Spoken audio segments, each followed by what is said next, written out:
Hello, everyone. We're at 100 participants now, but we'll still wait for 2 more minutes for more participants to join. And then my estimated colleague, Frank Krumm, is going to start the webinar. So please bear with us. In 1 or 2 minutes, we'll start.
Okay, so good day, everybody.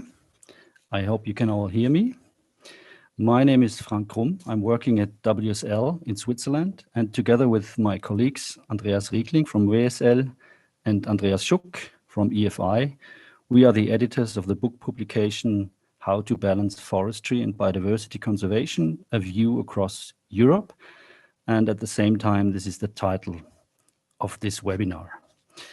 We are very happy to organize jointly with the EFI this webinar today and tomorrow, and to present a selection of outcomes and book contents. Today, we will focus on practice examples in the book, and we have altogether 32 examples in the book, and today there will be a selection of presentations of about 14. I have to tell you that we have not yet completely finalized the book, as there are still a few cosmetic things to be resolved, but we are really close, and you will be informed by email the soonest when the book is ready for download. I would like to briefly mention a few technical and administrative issues. And first of all, I proudly present the number of participants. Currently, it's about 260. And then very important for the ones of you that would like to use our service of translation. So we have a simultaneous translation from German into English and versa. You can see at the bottom a little ball, and if you click that, you can select another channel, and there you get then the translation. Please note that the simultaneous translation represents the instantaneous reproduction of the spoken word. So there is no legal recourse to possible complaints regarding the interpreting service. And for the speakers, please speak clearly and not too fast.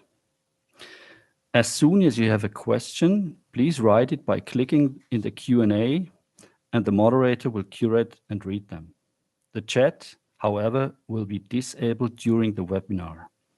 Please keep your question short and focused, indicate your name and affiliation, and who you are addressing with your question. We will have in the program a keynote first, given by Daniel Kraus, and then there will be time for 1 or 2 questions. And for the following presentations, we will have the chance to ask 2 or 3 questions, depending if the presenters stick to the time. This is at the same time the pledge to them to really stay in their time frames. Then important message for you, the webinar will be recorded. And in case something goes wrong, you have problems with Zoom or anything, let us know by email. Just write to the O-Forest email, and we will find a way and communicate a solution for you. Now, I'm very happy to introduce my former colleague at EFI, who is now working as a deputy head of the forest enterprise Neureichenau at the Bavarian State Forests in Germany. He formerly worked as a fire ecologist and later joined EFI to work on integrative forest management. Daniel Kraus co-edited the book Integrative Approaches as an opportunity for the conservation of forest biodiversity together with myself. And he will now give an overview on integrative management approaches and starts this webinar with a little journey through this topic. Daniel, I'm looking forward to your slides. Thanks.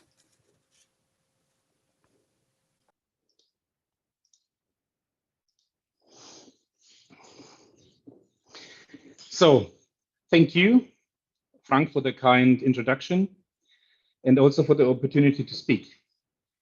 When Frank asked me to present the current status of integrative forest management, I wasn't sure if I can give the right answers properly, because my perspective has changed quite a lot since I left EFI towards much more the practitioner and practical side. So when I thought about the history of our joint work on integrative forest management, I thought we better start with a kind of a self-reflection about what forest managers usually are seeing themselves, how close to nature we are actually, the question, how do we treat our natural resources properly? And very often we are having the perspective that we are not impacting a lot on nature as long as we follow certain management rules. But of course, we do have a lot of impact on nature and our resources, but we all do. This is also true for fields of agriculture, but also for the wider field of society. We have to learn that there has always been a quite heavy impact on our ecosystems. And maybe to start from, let's have a look at high diversity of the forest ecosystems we have in Europe. There is a broad-leaved temperate forest. We have boreal forest. We have alpine, or let's say Mediterranean mountain forest. We have the Western Atlantic forest with heathland.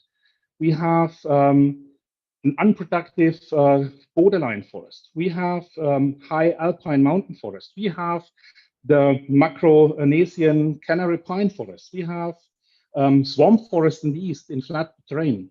We have mountain forest. We have highly diverse broadleaf mixed forest. We have burnt forest, and we have heavily disturbed forest. But at the same time, also we have a high diversity of management approaches in Europe. There is even-aged management forest. There is also single tree harvesting groups, group shelter wood. There is forest that is heavily harvested with machines. There's forest that is still harvested and skidded with manual labor. Some of the forests are managed with fire. Some of them are completely protected and no management at all. Some of them set on retention forestry, whereas others reactivate traditional practices like coppicing with standards. Also, the conversion of formerly even-aged forests with the enrichment plantings of new broadleaves is a very important topic. The enrichment or the restoration of forest ecosystems with more deadwood is an important topic. The management of protection forests in steep terrain, and also a very important aspect is the high wildlife density that we have to manage. So all these management approaches have impact on the forests we know today. But even looking more back, the historic landscape transformation in Europe. Since the early colonization in Europe, we have impacted forest landscapes. Even before the recolonization of trees was finished, people who have already started to clear the land, to fell trees, to burn the land.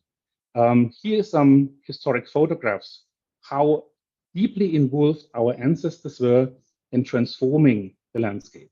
They burned, they did slash and burn agriculture, they were cutting trees, but they were also extracting a lot of non-timber forest products from the forest. And this has taken place over centuries. And still, we have the forest that we see today, and think about what kind of reference back in the past do we have.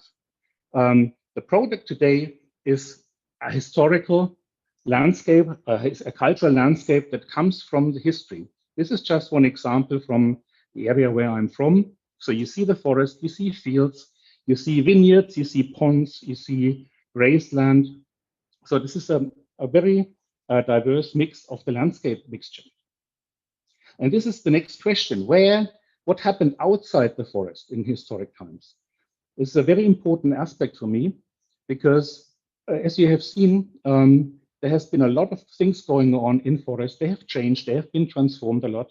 But also outside the forest, there have been a lot more trees than we have today.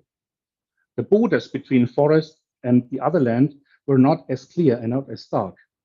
So as you see in one of these historic paintings, there has been a lot of old and ancient trees in the landscape. And yeah, this is actually also a very important aspect where old growth habitats were staying for a very long time. And the disappearance of old trees and these elements from the other landscape is actually the bottleneck for biodiversity also. So we also have to consider this aspect. Coming to the question again, where do we segregate or where do we integrate? I really like this publication from my colleagues, where they have investigated what is actually integration, what does it mean? So you see here a gradient from inclusion, that is a state where there's no conflicts of interest because all the resources are there. This is actually the dream of every forest manager. So we don't have to include or integrate anything because everything is there without any conflict. In an integrated scenario, you have different demands on partial area, but the borders are transmissive. So that means there is no clear rule set. One party sets the rules, but the other obeys, and there is not too much conflict. In a segregative approach, this is clearly separated. The other two options, exclusion and extinction, I think are not very relevant, and we should not go there. As you see, with increasing conflict potential, this is not a good basis for how we should deal with forest management. So we basically focus on these two aspects, integration and segregation, when we talk about options of conserving biodiversity in the forest. The question is integration just a compromise? In this graph, you see that there is here a gradient from low forest habitat to very high in the managed forest. And here is on the left side, the percentage of reserves. So that means the higher the habitat quality in a landscape, the less is the need for forest reserves. However, the question is, what kind of reserves do we need? Here you see an original landscape with individuals, species, or maybe habitats. I've taken this from a recent publication by Laurent Larrieu. And in the case of habitat loss, as we have seen in the past, we have transformed forest landscapes. You see on the blue background, this is the transformed landscape in the case with large forest reserves and the individuals that are now preserved in reserves. And the orange triangles are stranded individuals. If we change the whole system towards more smaller set-aside areas, smaller reserves, we have slightly more success and the likelihood to preserve individuals and species than we have in the scenario with the large reserves. The other point is the retention approach. So this is a very typical scenario from the Nordic countries where retention has first been mentioned, but also it is important in our landscape to think about our landscape in Central Europe, to think about retention approaches. It has nothing to do with just clear cutting and leaving some islands and pockets of vegetation.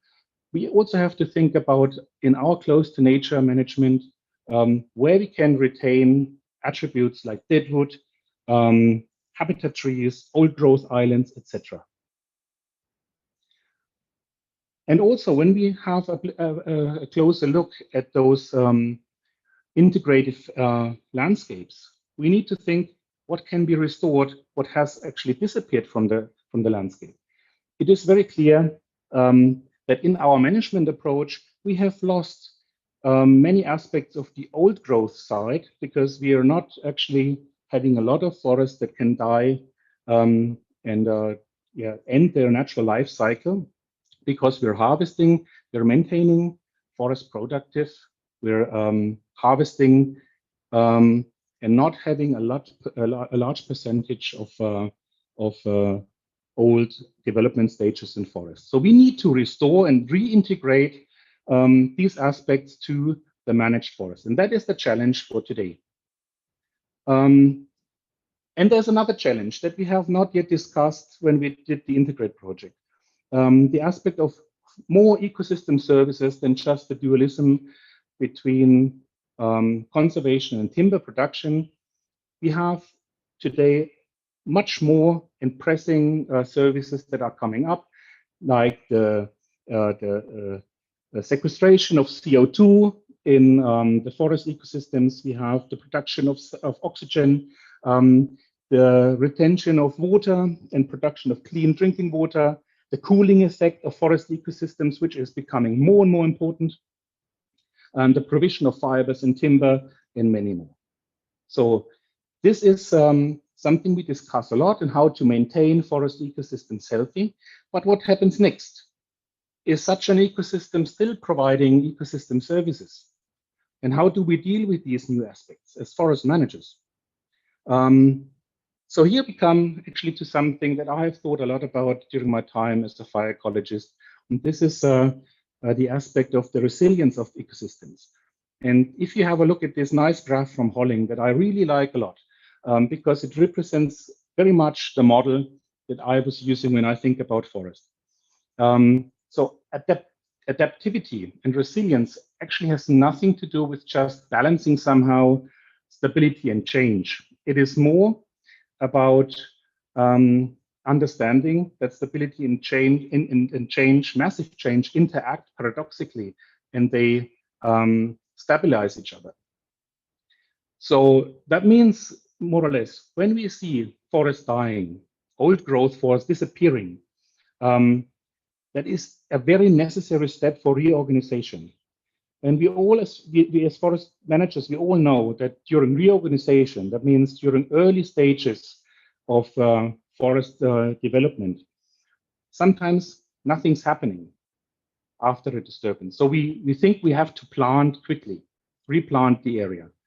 But also at this stage of forest management, forest development, a certain amount of death is required in order to get the system going. This is just a lack of innovation, and we need to wait until the system gets going itself. And this is the true capital of resilience in forest. An interesting aspect is the Greek word for crisis is actually has the same root as to sieve out something. So it means to let go through and hold back at the same time. And this is a very important aspect if you think about how we should deal with disturbances. Coming to a major point that we are discussing at the moment is the aspect of salvage logging and how it impacts forests. After disturbances, we have a lot of microhabitats and structures that are very important for forest development.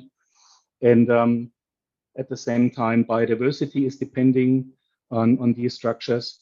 And we must find a nice balance to remove still timber, but maintain the integrity of the system and not to remove too much.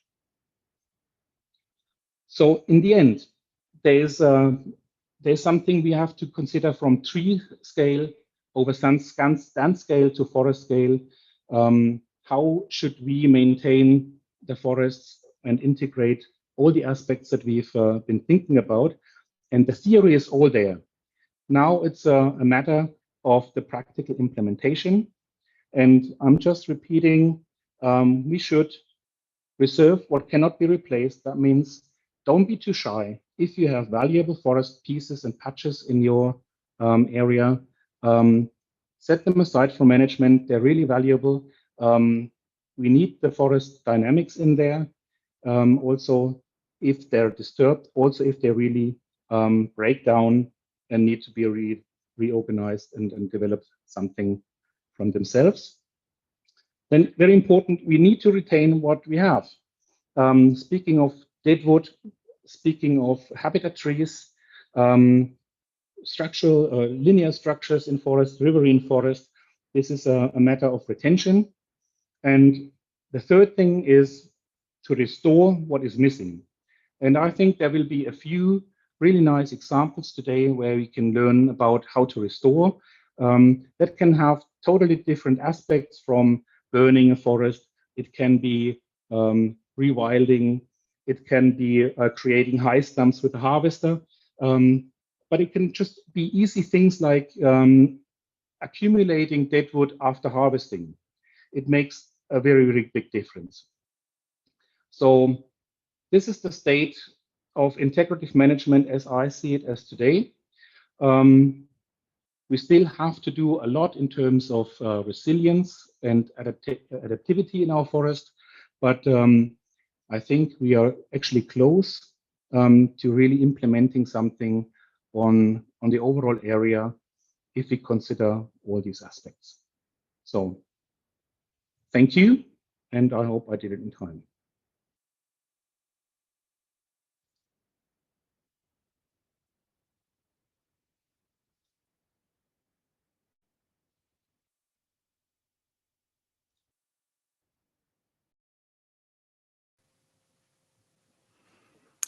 I think you did it perfectly in time. I'm just looking virtually to Gesche and Andreas, because now it's the time to hand over to the two, as they will moderate the following session. And I think they also deal with the questions.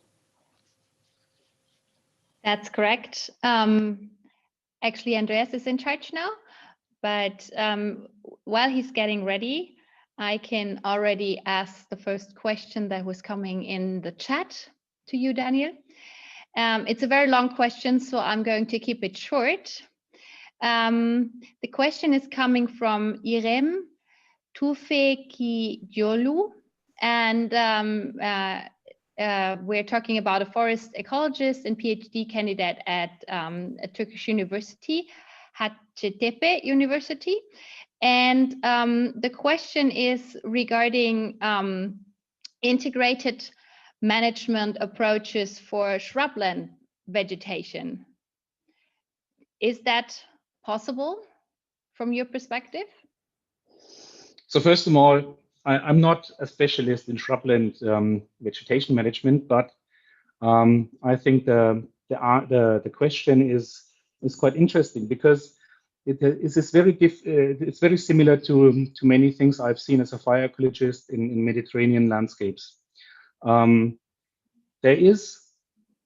If there is the wrong fire regime prevalent, it is very difficult to have a natural succession towards a forest vegetation type. Usually, this shrubland, this maquis vegetation type is a self-sustaining systems with a lot of frequently repeated hot, intense fires, and it's really difficult to establish trees there. But what I've seen is that replanting areas after burning is rarely very effective. So it's much better to find a system where you use maybe brisker burning to reduce the frequency of the hot fires, and try to get trees naturally established. That is what I've seen a lot in the Mediterranean part of Spain, and it's quite successful, I'd say. Thank you very much, Daniel. Now I'm handing over to my colleague Andreas Schuck from European Forest Institute, who will manage the next question and then take over the moderation for the next 5 presentations. You have the word, Andreas. Thank you very much, Gesche. Good morning, everyone. My name is Andreas Schuck. I work at the EFI in Bonn, and I will moderate, as Gesche said, the next 5 presentations. We're really delighted to see so many participants. I'm always looking at the participant number. We are almost at 350 by now. So that is very, very encouraging to see so many interested in this webinar. Again, just a few seconds, I will just repeat, please, presenters, keep to the 10 minutes. We will remind you after 7 minutes so that we can try to keep the time. For the participants, write your questions in the Q&A tab, name, affiliation, and who you're addressing, and please keep the question short, as we can only take a few. But as said, the presenters will stay in and answer also some of your questions which they see in the Q&A section directly by writing. So, but long things short, I would like to now get started on this day for these exciting practice cases, and we will start with Kurt Bollmann. He's head of the research group Conservation Biology at the Swiss Federal Research Institute WSL. He investigates the impact of forest use and climate change on biodiversity of temperate and alpine forest ecosystems. His research aims at providing results for evidence-based species conservation. Kurt will introduce us today his case study, which is entitled Management for Species Conservation in the Special Forest Reserve of Amden. Kurt, the floor is yours. Okay, thank you very much, Andreas, for the introduction, and hello to everybody. I'm really honored to present the case of the Amden Forest Research within this conference. But before I start, I would like to acknowledge my co-authors. It's Rolf Ehrbar, the responsible district forester, and Pierre Mollet, who is also part of the interdisciplinary project team, which made this happen, what is explained later on now. So the Special Forest Reserve of Amden is situated at the northern edge of the Swiss Alpine Range. And on the right side, you see the typical numbers of a mountain forest ecosystem with a lot of precipitation, which is get here annually, a short vegetation period, and a low forest road density. So you can imagine that this situation defines also the primary function of this ecosystem. It's not timber production, it's protection from natural hazard. And there is a second factor that coincides and made it possible to segregate this system for biodiversity conservation. That was the national forest politics 20 years ago, where it was defined that 10% of forest area should be set aside in Switzerland. And at the same time, there was quite a lot of research going on for the target species of this system. And then a national species action plan for the threatened capercaillie was developed based on the evidence from science. And this evidence also showed that the area we are talking about has national importance for the conservation of this threatened grouse species. But the question is what is needed by this species in terms of forest ecology? And you probably know that capercaillie is a ecologically demanding species, and it depends very much on old growth and mature stands on early seral stages. And you are well aware that especially these kind of characteristics is mostly missing within the rotation cycle of forestry. But the good point is that these specific needs of capercaillie, or the ecological need, corresponds to high floristic richness and faunistic richness in the old seral stages and in the early seral stages. What means if we succeed to integrate the main characteristics of these succession niches into the rotation cycle of such protection forest, we will also succeed to support a lot of other species which depend on the same habitat characteristics. So, translated in forest ecology, this means that capercaillie, which is indicated here on the left side, depends on a heterogeneous mosaic of mature and rejuvenation stands and forest gaps, what is expressed in this polygon, which is based on aerial imagery. And this translates to mainly 4 stand characteristics, which is important for this species. It's a canopy cover of intermediate closure of 40 to 70%, a heterogeneous stand structure, well-developed ground vegetation with a certain amount of dwarf shrubs, and low-branched spruce trees and lying deadwood, which provide a hiding structure for this species, which is living for at least half a year on the forest ground, and which is also breeding there. So at the beginning of the project, we developed a habitat suitability map for the whole reserve, from low suitability in red to high suitability in green, and we compared it with the actual forest site map.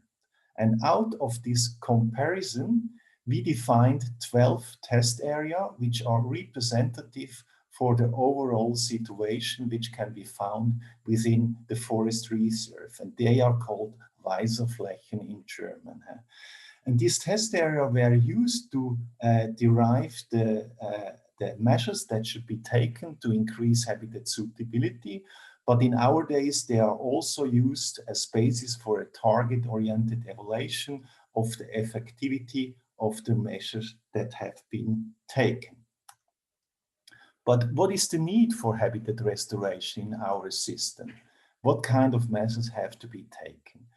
The habitat suitability map showed that about 1/3 of the total area was optimally or very suitable for the species, and nothing has to be done there. But the same evaluation also showed that 2/3 of the area was of moderate or low suitability due to a high standing stock and a high canopy closure. In other words, these 2/3 are the target of the adapted management, which tries to increase suitability by adapted logging and thinning measures. But the question is, where should it be done? When should it be done? And how should it be done?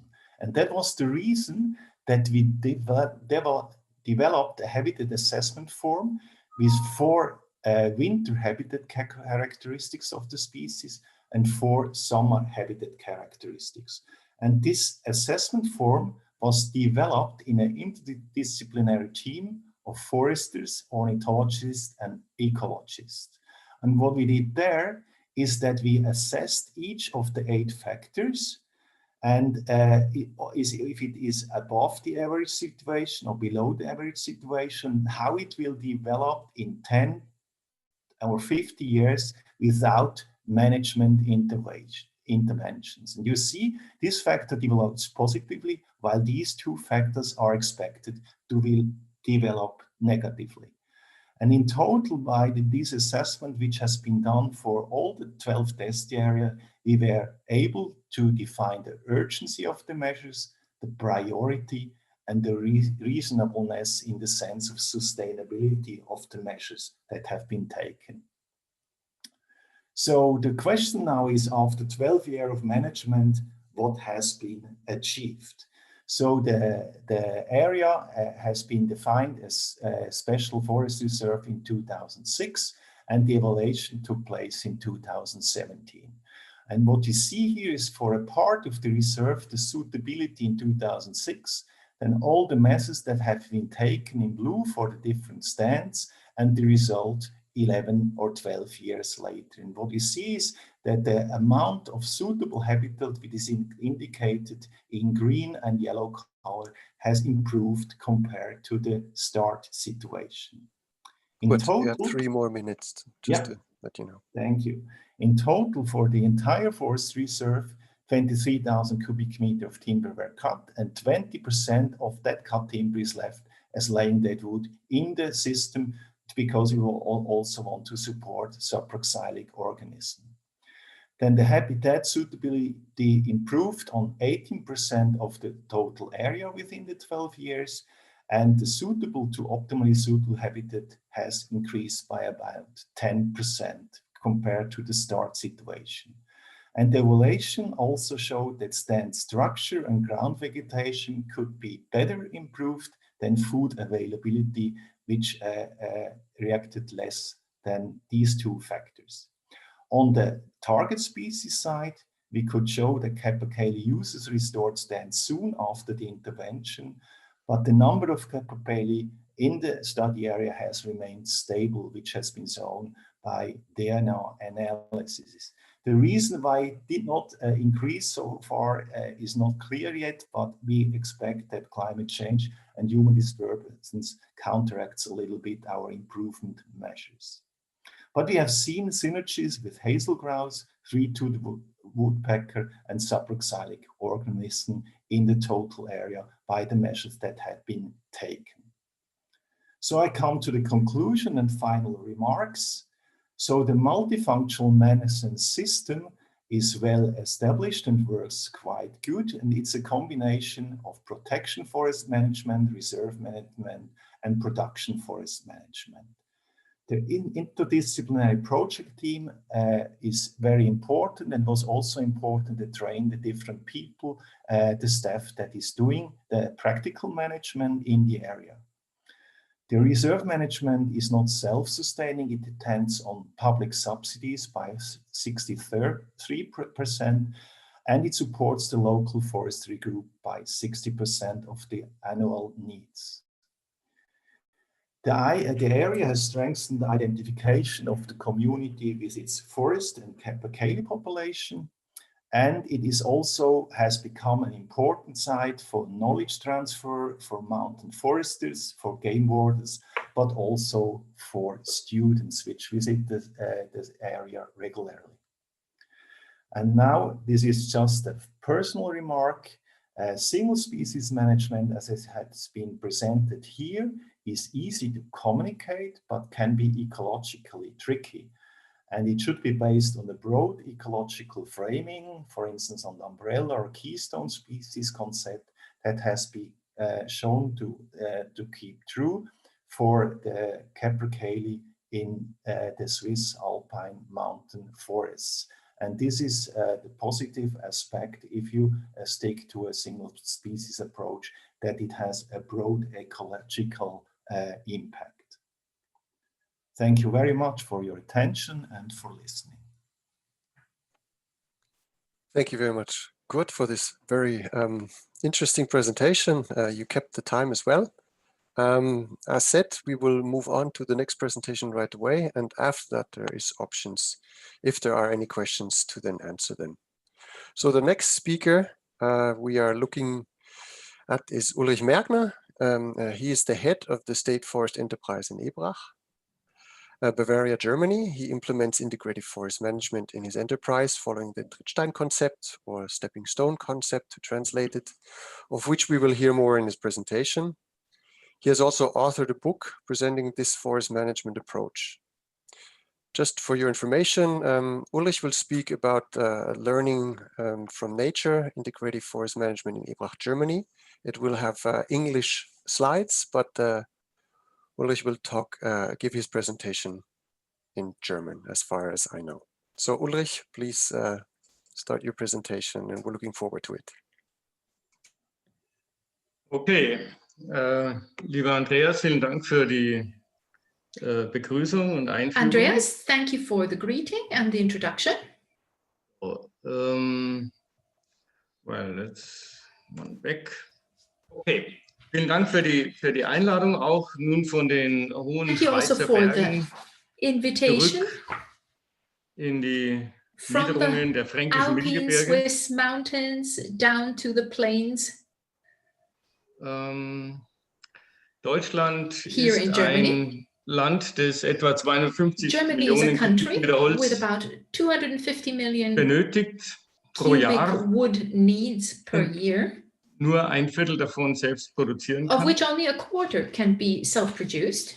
So, wir nutzen die Wälder anderer So Länder we are using the forests of other countries, meistens im Kahlschlag usually in terms of clear cutting, und verlieren damit die Biodiversität, by which we then lose the biodiversity in those places where we draw our wood from. Deswegen ist es unbedingt nötig, dass That's wir why it is so ein necessary System erfinden, wo wir die for us to Holznutzung invent a system where und den Naturschutz unter einen Hut the bringen. timber use and ecological measures can be brought into harmony. Und dafür möchte ich ein Beispiel geben, wie wir es hier For this, I would in like to give you an Forstbetrieb example Ebrach as we have it handhaben. in Ebrach here in our forest management. Der Forstbetrieb gehört zu den bayerischen Staatsforsten, This is part of the state. Ebrach here is part of the state woods, zeichnet sich aus durch etwa 16.500 characterized by Hektar about Wald. 16,500 hectares of wood, Davon sind 75% Laubbäume, of which 25 Nadelbäume. 75% are broadleaves and 25% are conifers. Der Zuwachs beträgt jährlich 140.000 Growth Kubikmeter increment is about 140,000 cubic meters, und davon nutzen wir etwa of 100.000 which we use about 100,000 und and verkaufen 85. sell approximately 85,000 cubic meters. Wir haben eine hohe Nachfrage nach Laubholz und We have a nach high demand for Feuerholz. fuel wood, for hardwood, Und auf der anderen Seite haben wir etwa And on the 11.500 other Hektar side, we have Natura about 2000 Gebiete. 11,000 hectare nature zone in a protected area of 16,800 hectares. Es ranken sich eine Menge an Anforderungen We diesen have all Wald. sorts of requirements to the Und forest. unser Ziel ist, in einer optimalen Weise die And our goal verschiedenen is actually to Bedürfnisse balance zu these befriedigen. in an optimal way. Die Hauptprobleme sind einerseits der Naturschutz The key und auf der requirements anderen are, of Seite der course, Holznutzung. conservation, and on the other hand, the wood use, timber use, Vielleicht zur Holznutzung for hier ein fuel Bild wood, for von sawnwood. der hiesigen Bevölkerung. Jede rote The local Linie führt population- von einem Waldort in das nächstgelegene Dorf. Every log is brought to the next village. Und dann haben wir noch eine Reihe von ganz modernen And then we have Laubholzsägewerken, wie hier mit Many Blockbandsäge. broadleaf sawmills. You see here a picture of Diese of the Sägewerke machines wollen wir used. natürlich these mit Holz sawmills. der kurzen We Wege of course versorgen. want to supply with wood which has not had to travel far, short distance supply. Das war die eine Seite. Auf der anderen Seite That is haben wir, the one etwa, side haben wir die Verantwortung für of the etwa coin, and on the other 500 side we have holzbewohnende Käferarten. responsibility for about 500 saproxylic beetles, Die stehen our stellvertretend für die gesamte which are Artenvielfalt von representative Vögeln bis for zu den the Fledermäusen, entire Pilzen und so weiter. fauna, from birds to bats to insects. Wir wissen in our von der forests. Naturwaldreservatsforschung, dass wir We eine know hohe from the Artenvielfalt auf kleinen Natural Flächen research haben. that we have a high amount of species on small areas. Und wir wissen auch von der Forschung, dass der We Zugang also zum know from Holz research that the ein entscheidender access to Faktor wood ist. is a decisive factor for their development. Sehr hilfreich war alles, was European Forestry Helpful hier is entwickelt hat. everything what European Forestry has delivered here. Und wir haben ein Naturschutzkonzept entwickelt, für And we have a nature protection concept, auf conservation welches ich kurz concept, eingehen möchte. which I would like to introduce you to briefly. Es ist ein integratives Modell. So we Schützen have an und Nutzen. integrative model, Wir haben protection and 1600 use. Hektar We have 1,600 hectares aus der Nutzung genommen. which we have Und taken out of the use, set Das aside. Besondere So ist, to dass say. wir 7 größere What is special is that we Reservate have haben, 7 larger und 200, über 200 kleine and more Trittsteinflächen than zwischen 200 0,3 stepping und stone habitats, 20 which are between Hektar. 0.3 and 20 hectare Nicht size. zu unterschätzen die Not to Waldränder. underestimate the forest edges, 40 kilometers of forest edges. Dann haben wir noch natürlich auf der Fressfläche Then we eine have sehr extensive Nutzung an mit extensive hohen use Zielen beim Totholz. on the Und haben western wir Ziel side im with gesamten Wald 10 deadwood Habitatbäume management, and pro our goal Hektar is to have ständig 10 auf habitat der Fläche trees zu haben. per hectare over the whole managed forest.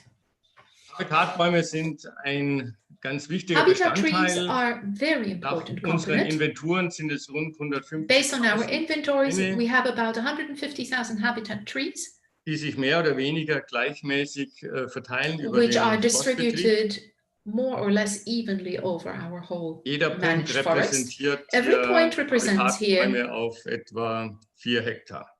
a habitat on about 4 hectares. Der Schutz der Habitatbäume beginnt schon bei der Jungdurchforstung. Hier ein paar Beispiele. Here a couple of examples. Wir wollen sogenannte Wölfe, Protzen, Bäume, die jetzt dem Sägewerker später nicht gefallen, Have the so-called wolf sehr trees, früh which the erhalten. sawmills do not like. We would like to retain them early. Wir machen deswegen keine negative Auslese. So we do not have a negative selection. Der Durchforstung reduzieren wir auf 40 bis 50 Elitebäume, die wir für Then unsere Zwecke dick machen. We reduce to about 40 to 50 elite trees per hectare. Wir schützen die potenziellen Habitatbäume. And we preserve the potential habitat trees just as well.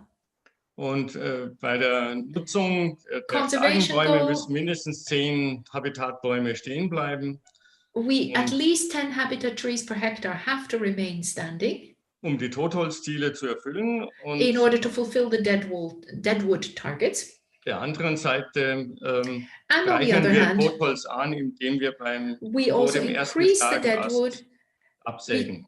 because we basically leave, we saw off the first branch and then leave that when we cut a tree. Wir markieren überall die Habitatbäume. We mark the habitat trees with a wavy line everywhere. Hier nochmal das Modell. Wir haben die Naturwaldreservate mit NR. The model here you have NR, the nature reserves. Wir haben die Trittsteinflächen, die sich Then we have the verteilen über die stepping stone ganzen surfaces, the Waldort. way they are distributed over the entire Und region. dazwischen haben wir die Biotopbäume, die And mal in kommen between und mal we have the gehen. biotop trees, which once come, once go. Und dazu gehört natürlich auch noch das Totholz, das Then auch we have wichtig also ist the für die deadwood, which is very important Nährstoffversorgung und den Wasserrückhalt. for the nutritional provision and the water retention. Und die Artenvielfalt ist uns da eine wertvolle And Hilfe. the species conversation is very important for us here. Nun, diese schicke Frau ist So Leonore this Fahrig. elegant lady is Leonore Fahrig. Sie hat eine Metastudie über die ganze Welt gemacht. She made a über die meta-study Wirkung over the von entire vielen kleinen und wenigen situation, großen Flächen. the Sie hat das effect verglichen. of many small surfaces and the big surfaces. She compared Sogenannte these Sloss-Debatte. Und ich will Ihnen 2, 3 in Zitate a aus einer debate or Veröffentlichung discussion, and I zeigen. would like to show you a couple of quotes. Sie hat festgestellt, dass So viele kleine she Flächen stated that wirkungsvoller many sind small als patches wenige are more große Flächen. effective than few big ones. Und sie mahnt an, dass wir mehr And she also Aufmerksamkeit warns den kleinen Flächen that we should geben give sollen. more attention to the small surfaces. So, in unserem Fall haben wir auch ein Beispiel. In Now, einem in our Naturreservat wurden We auf also have a 12 nature Hektar forest ursprünglicher Fläche etwa reserve where on 12 hectares of 290 original Arten surface we had festgestellt. about 289 species Nach discovered, der Erweiterung auf 90 Hektar which we then hat sich expanded to die 90 hectares, Artenzahl der by xylobionten which the Käfer number auf of the 314 species erhöht. only grew to 314. Wahrscheinlich wäre es sinnvoller gewesen, Probably diese it would have been Erweiterung smarter aufzuteilen in viele kleine Flächen, to extend this into many small surfaces, mehr many small Standorte und stepping mehr stones, so to say, unterschiedliche Situationen zu erreichen. to enable different situations. Wir können für den gesamten Forstbetrieb belegen, For dass die the Artenvielfalt complete deutlich situation, we can zugenommen say hat. that the biodiversity has strongly increased. Wir erfassen beispielsweise links oben den Zunderschwamm bei unseren Top Inventuren. left, in our inventories, Er ist ein Schlüssel auch für viele andere Arten. we can also see the development of mold, which is key for the development of Und many die other Artenvielfalt hat deutlich zugenommen in den many letzten other species, 15 and Jahren. the species diversity has clearly increased in the past 15 years. Für uns war auch wichtig, die What was Zusammenarbeit also mit important for us was European the Forest Institute cooperation with the bei der European Forest Ausbildung von Institute Martelloskopen, in the training of martelloscope, weil sich die because Arbeit der Förster ändern muss. the work Hier of the ein Baum, foresters der has to ursprünglich change. Here a tree ausgezeichnet which is war zum originally Fällen. marked to be cut, to be logged. Heute bekommt er eine Today it Wellenlinie, has a wave line. weil er einen And the Totast reason hat, is der the dead wichtig ist branch which is protruding, als which is Zugang zum important as Bauminneren und access to the später inner eine part of the tree Baumhöhle geben kann. and can later lead to a tree cave. Vielen Dank für die Aufmerksamkeit. Ich hoffe, Thank ich you bin very der much Zeit for your attention, and I hope I was able to keep my time frame. Thank you, Uli. Yes, you stayed in time. Just 10 minutes have gone by. Thank you very much for your presentation. We now have Thank you very much, Uli. opportunity for a few Yes. questions.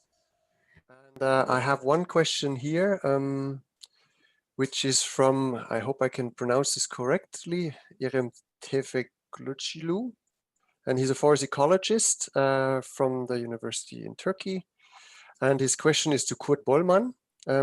He is asking in which were your criteria to decide to wait for 12 years for us to compare the impacts of the measures? Can you hear me? Okay. So this was not decided at the beginning. We first had to develop the system and then to apply it, and this took several years. And we wanted to have an impact not just on 2 or 3 stands. We wanted to have an impact on the total area. So this takes time. That's one reason. The other reason is that we expected that the reaction of the system per se also will take time. That's especially in particular true for forest ecosystem, but also large vertebrate species need time to adapt to improvement of habitat quality and to react by their population growth ratio. So we did the pre-evaluation after 5 years, but the entire evaluation was taken after 12 years.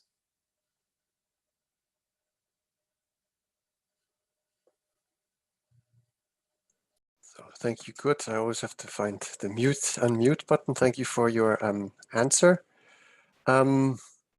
Another question that came in is to Uli. How does your work also relate to the question of certification? Maybe you could elaborate a bit on how your forests, because you're doing this multifunctional management and also a lot of protection measures, how is that linked to the FSPFC? I tried to bring this question from Hugo Lindborg. I don't know which organization he's from, but I hope I got this question correctly. So how do you deal with the different certification systems in your forest? Okay. Der Wald ist standardmäßig nach Okay. The forest is certified according to PSD. But I could say we don't have any further certifications, but I can say with a good conscience that we would fulfill the other certifications with our concept. And we have different management plans which also require different standard sets, which we fulfill without any problem as well. Okay, I think that was more or less the questions that we have selected for now. As we are running short in time, I would like to now come to the next. And if there is still some pressing questions, Uli and Kurt might go into the Q&A section and answer those for you in written form. The next presentation is by, I hope I pronounced it correctly, Patrick Huvenne. Sehr gerne.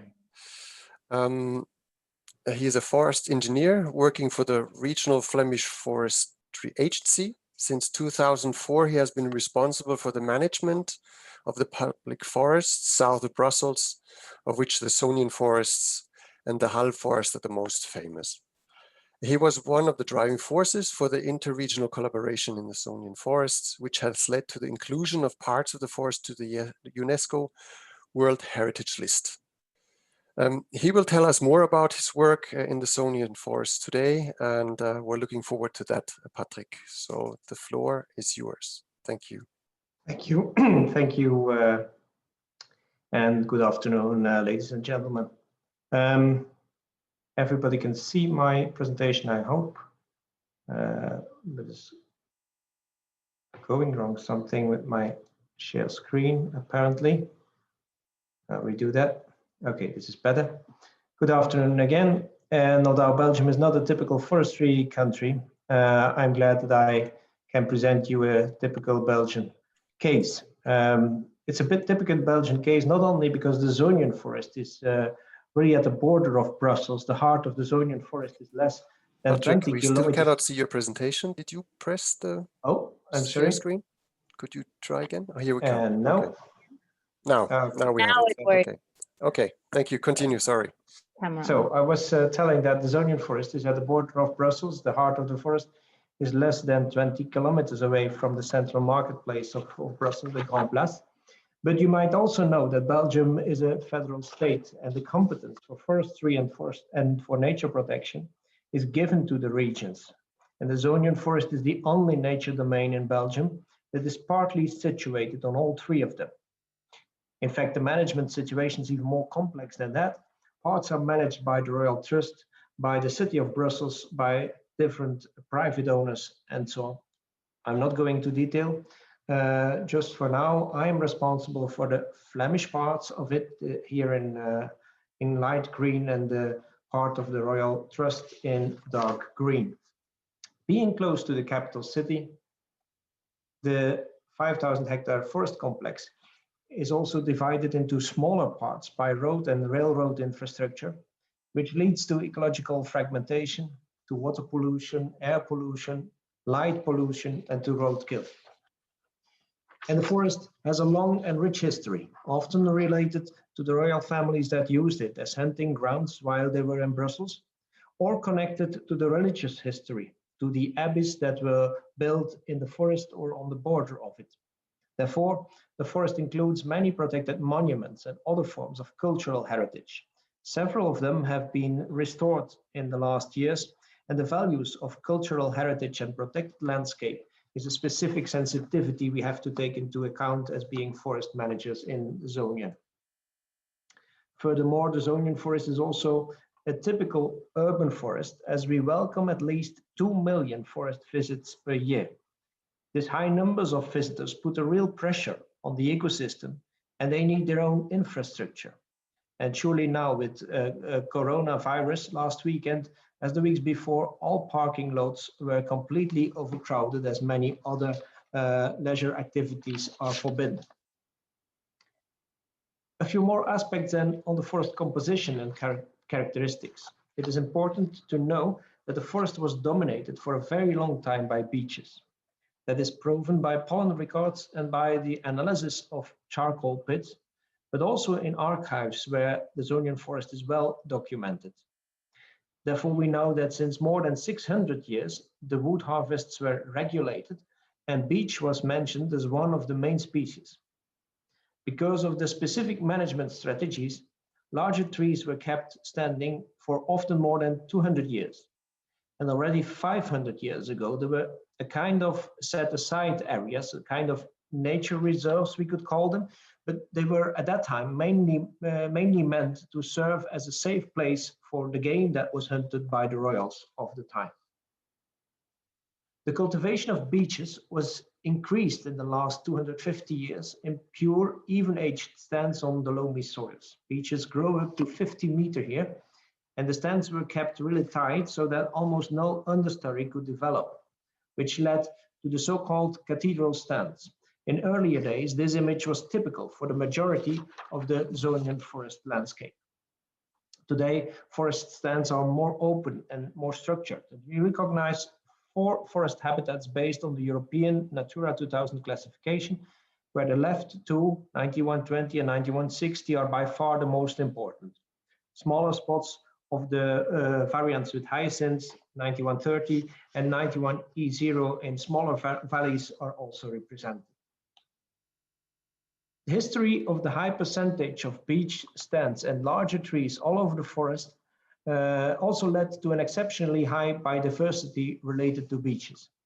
In the NET-MAN project, which compared the richness of wood decaying fungi in Europe, the Sonian forest counted 193 typical species, more than any other forest reserve that was monitored in the project. And during another project, beetles were sampled, and the scientists found about 570 species, of which 250 saproxylic beetles, among which 65 on the German red list. So the Sonian forest, although it is rather small with 5,000 hectares, it is fragmented and it is an urban forest close to the city. It still has an extraordinarily high biodiversity. Nevertheless, there is still an important wood production in the complex. It is no longer our first management goal to produce timber, but all over the forest, we harvest about 15,000 to 20,000 cubic meters per year. This is far below the annual increment, which is estimated on 2 to 3 times that volume, produced by stands with high basal areas of around 30 square meters per hectare on average. Because of all these contradictory values and interests within the complex management situation, the three regions delineated the future of the forest in what we called a structural vision for the Sonian forest and committed themselves to cooperate more intensively. Under the umbrella of Natura 2000, we worked on the reorganization of the recreation, on the connection of the Sonian forest with other natural areas in the region, on internal enhancement of the ecosystem. And most important, maybe the collaboration with stakeholders was ensured in a formal agreement between the three governments that designed the structure for the advisory committees, the decision-making, and the role of each stakeholder, included local authorities and affiliated administrations, like those that are responsible for cultural heritage or for road management. Since 1 year, the Sonian Forest Foundation is founded and is responsible to run this kind of participation. This participation process and the common approach of the management are now visible in a common corporate identity for the forest, common actions on education and information spread by all kinds of media. But the approach of the structural scheme is not only a story of communication. The principles of the scheme were translated into management plans. We used these Danish drawings to introduce different management strategies to increase stability, forest structure, and species diversity. This approach replaced the uniform strategy of before, a uniform strategy of group cuttings, Femelschlag called in German, which was used during, let's say, half a century. And this was translated or led to management maps like these. I won't explain. You have 3 more minutes, Patrick. Easily recognize the largest forest reserve in here in the middle, and the patchwork of different management types, of which the flashy red ones are what they call in German Altholzinseln, islands of all the trees. The black dots are the result of a full inventory of all trees with diameter above 80 centimeters, which also illustrates the high percentage of older stands. The increased understanding of the richness of the biodiversity also led to an increased protection. Today, about a quarter of the forest is strictly protected, and 5 parts of the Sonian forest in red here are inscribed on the World Heritage List of UNESCO as part of the serial property of the primeval and ancient beech forests in Europe. It is the only natural world heritage in Belgium. At the same time, we try to invest in other aspects of biodiversity too, by the restoration of heathland and specific management of open waters in ponds in the valleys. Concerning recreation, we try to reorganize the visitors by building so-called recreational gates, where we combine well-equipped parking lots with facilities and starting points of walks through the forest.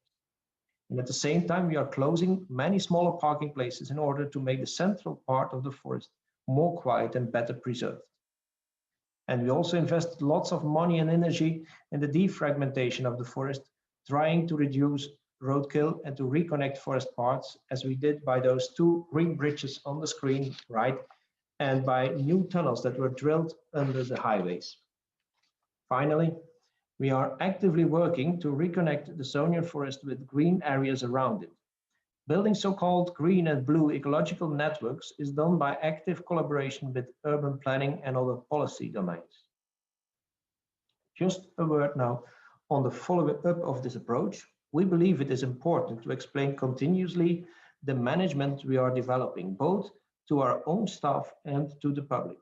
And the participation structure we have helps a lot, but also the fact that our scientific institute has one of its oldest monitoring plots in the large forest reserve you've seen on the map.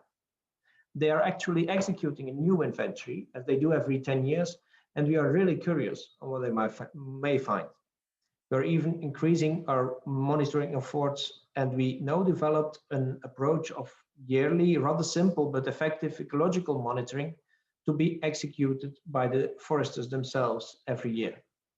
That is how we try to combine the high expectations on ecology, tourism, and the reasonable wood production, mostly with support of our stakeholders, although I must confess that actually a very small but even militant group of only 3 people has brought our last wood auction to court in an attempt to stop all kind of wood harvest in Flanders. We are expecting the verdict of the judge any day now, so this is actually a new test for our multifunctional approach. I thank you very much for your attention. You can learn more about the Sonian Forest on the website. That will be renewed in the coming 2 months. Thank you, Patrick, for your very, very interesting presentation. And already now we see, only having 3 presentations, quite a different diversity of and also challenges, and that different foresters and managers face.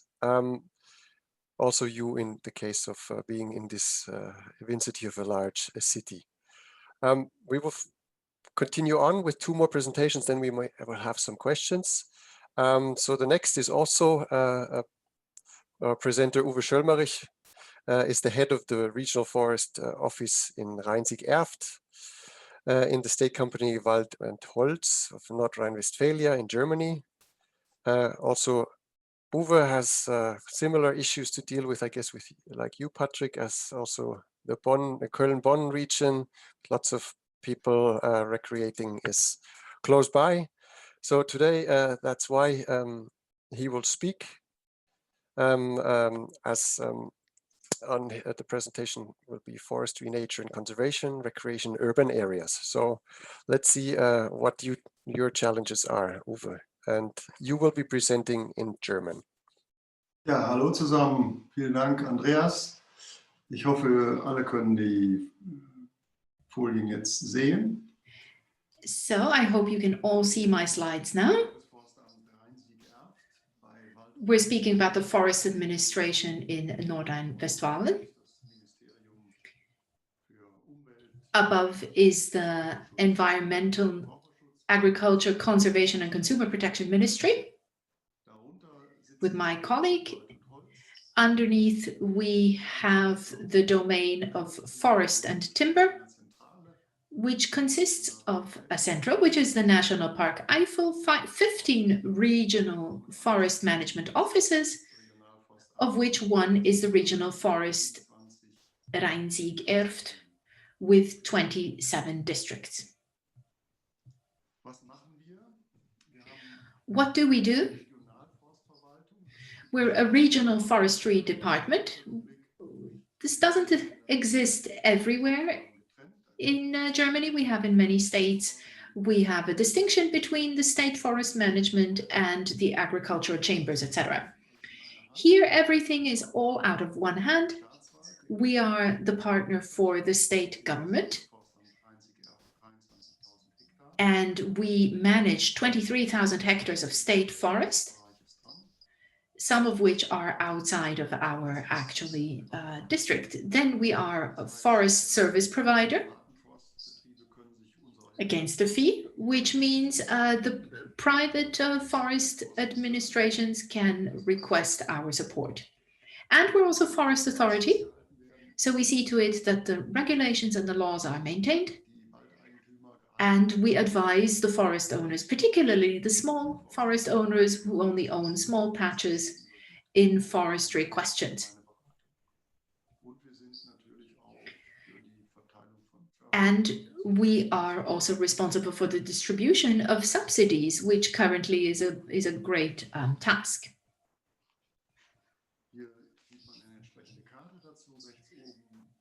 Here you can see an according map.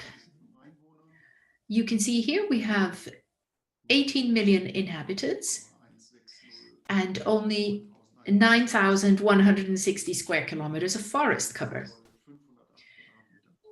which is the equivalent of 580 square meters forest per inhabitant. You can see in the southwest here of North Rhine-Westphalia, we have our forest department, which is around the city of Cologne. Then we have here in a black circle, we have the number 4, that is our department. Sorry, that was perhaps a bit fast, but yes, let's continue. I will just try to go back again to the previous slide.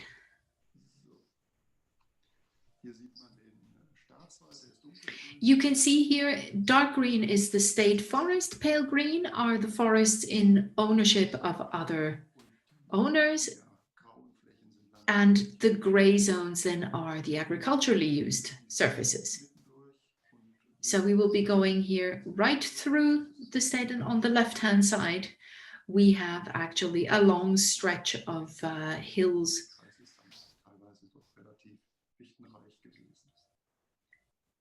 And that's the overview. So here you see 250 square meters of forest per inhabitant, but you can imagine in this area, it is even a lot less. If you see the number, if you consider the number of people who live here. The distribution of tree species, we have 61% deciduous forests, 39% coniferous forests. You see the distribution on the tree species this way. We have a lot of oak, beech, other deciduous trees with a longer rotation time, shorter rotation time, a bit of poplar, pine, large spruce, 23%. This part of which, these 23% have already died because of the beat. You can imagine what this meant for our region.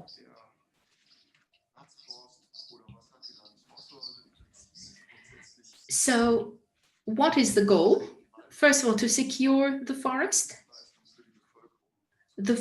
provisions for the population, which we want to improve. And then we have for the state forest, also in the forest legislation, we have certain definitions, such as that we need to maintain the result potential of the forest. So also as recreational zone for the population. So the spruce forest, by the way, was taken by the bark beetle. Sorry for not having added that before.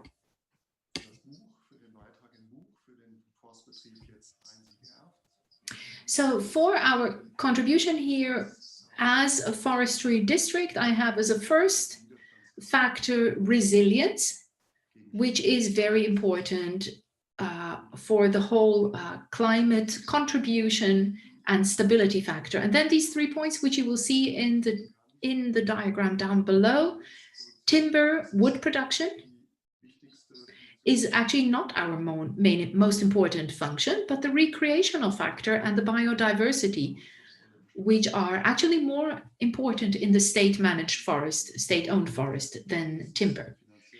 This will also be shown in the results in the financial framework, because if you see here, from where do we draw our financial funds, you will see that 75% come from wood production, a large part of it here from fir trees. But our goal is also particularly the production of precious deciduous forest, permanent forest, and precious wood. 6% comes from fishing, contribution from yacht guests, 5% from other operative management, and another 5% from real estate, such as meadows, etc., but also buildings, rental setups. The last few years have been quite good, actually, for the results of our forestry administration. Whereas others are definitely in the... Nonetheless, we were still in the minus, and we need to look for other return possibilities, other earning possibilities. Now, from the point of view of nature conservation, the state forest overall has a program to improve biotope wood, because that is an important source for the species diversity. A lot of wood was missing, which would have been relevant for that development, such as dead wood, etc.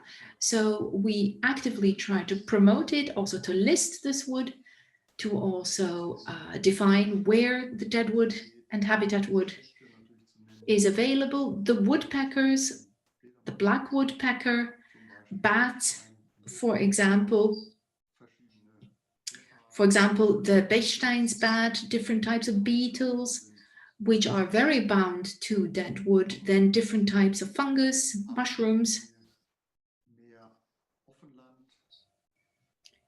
species which require more open landscape, who need a nature near meadows.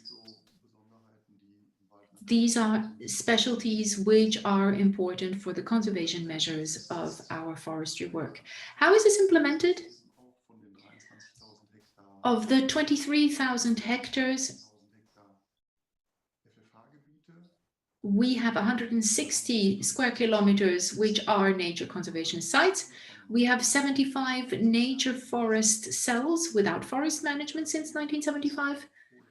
More or less 40 years without forest management. These are old forests, which are 200, 220 years old, particularly beech woods.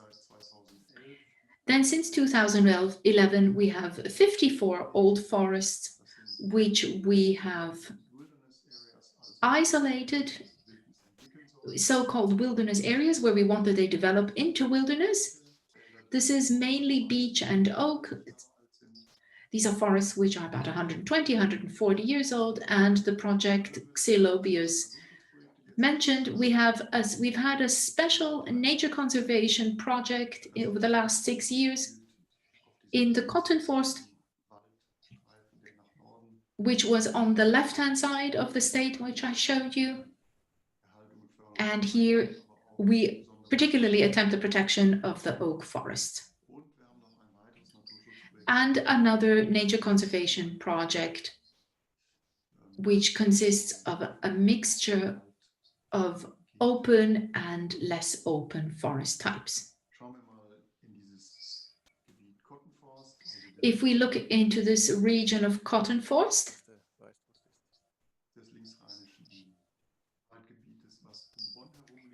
you have here the region around Bonn, about 2,000 hectares. You can see the different types of habitat types.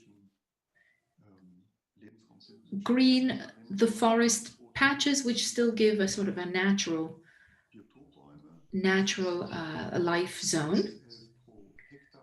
10 to 11 per hectare, we have these biotope groups or patches, which are sort of strewn in. And then we have the gray-red surfaces, which are wilderness areas, which we have sort of left to themselves since 2011. So you can see it is a nice mixture. And particularly when we speak about segregation, such areas in a large forest area and are left to themselves, I would not call segregated, but I would call them as part of the overall management. Then we still have the open land spaces, the nature conservation projects. We have the meadows on about 45 hectares. And we have here these wetlands. So we have the overall goal of the forest nature conservation. And this is a part of larger forest projects. We have a lot of population, 2.4 million inhabitants in our region, for whom this is a very important recreation area. But so there are also a lot of problems, conflicts, and we always need to explain what we're doing in the forest and why. Unfortunately, we do not have such a clearly defined system such as in Brussels. In our situation, it's more upon request.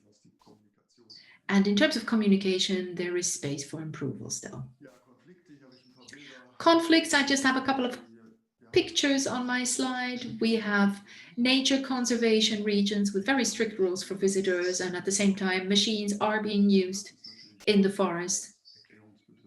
And that, of course, requires also explanation if it can be explained at all. But it's not always successful. Also, hunting is a part of it,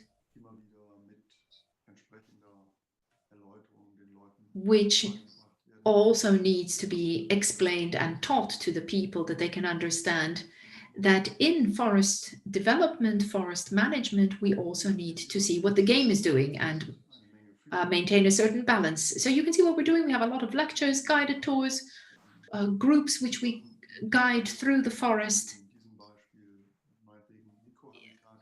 who come and analyze microhabitats. We have a house of nature. We have cooperation with the city of Bonn. And we also do a lot of press work, press communication, to bring the whole subject of use and conservation, not in the way of a contradiction, but as combinable targets. I'm certain we still do not do enough. We do not have enough resources. Human resource funds, perhaps not always the correct approach and campaign either, but we are working at it.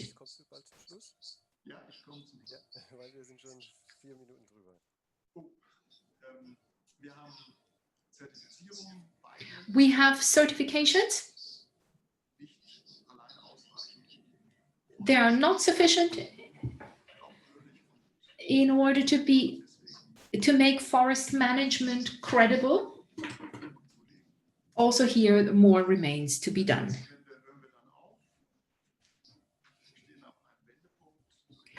I would say we are here actually at a turning point due to the disasters that we have also experienced in order to be able to build stable forests. So thank you very much for your attention.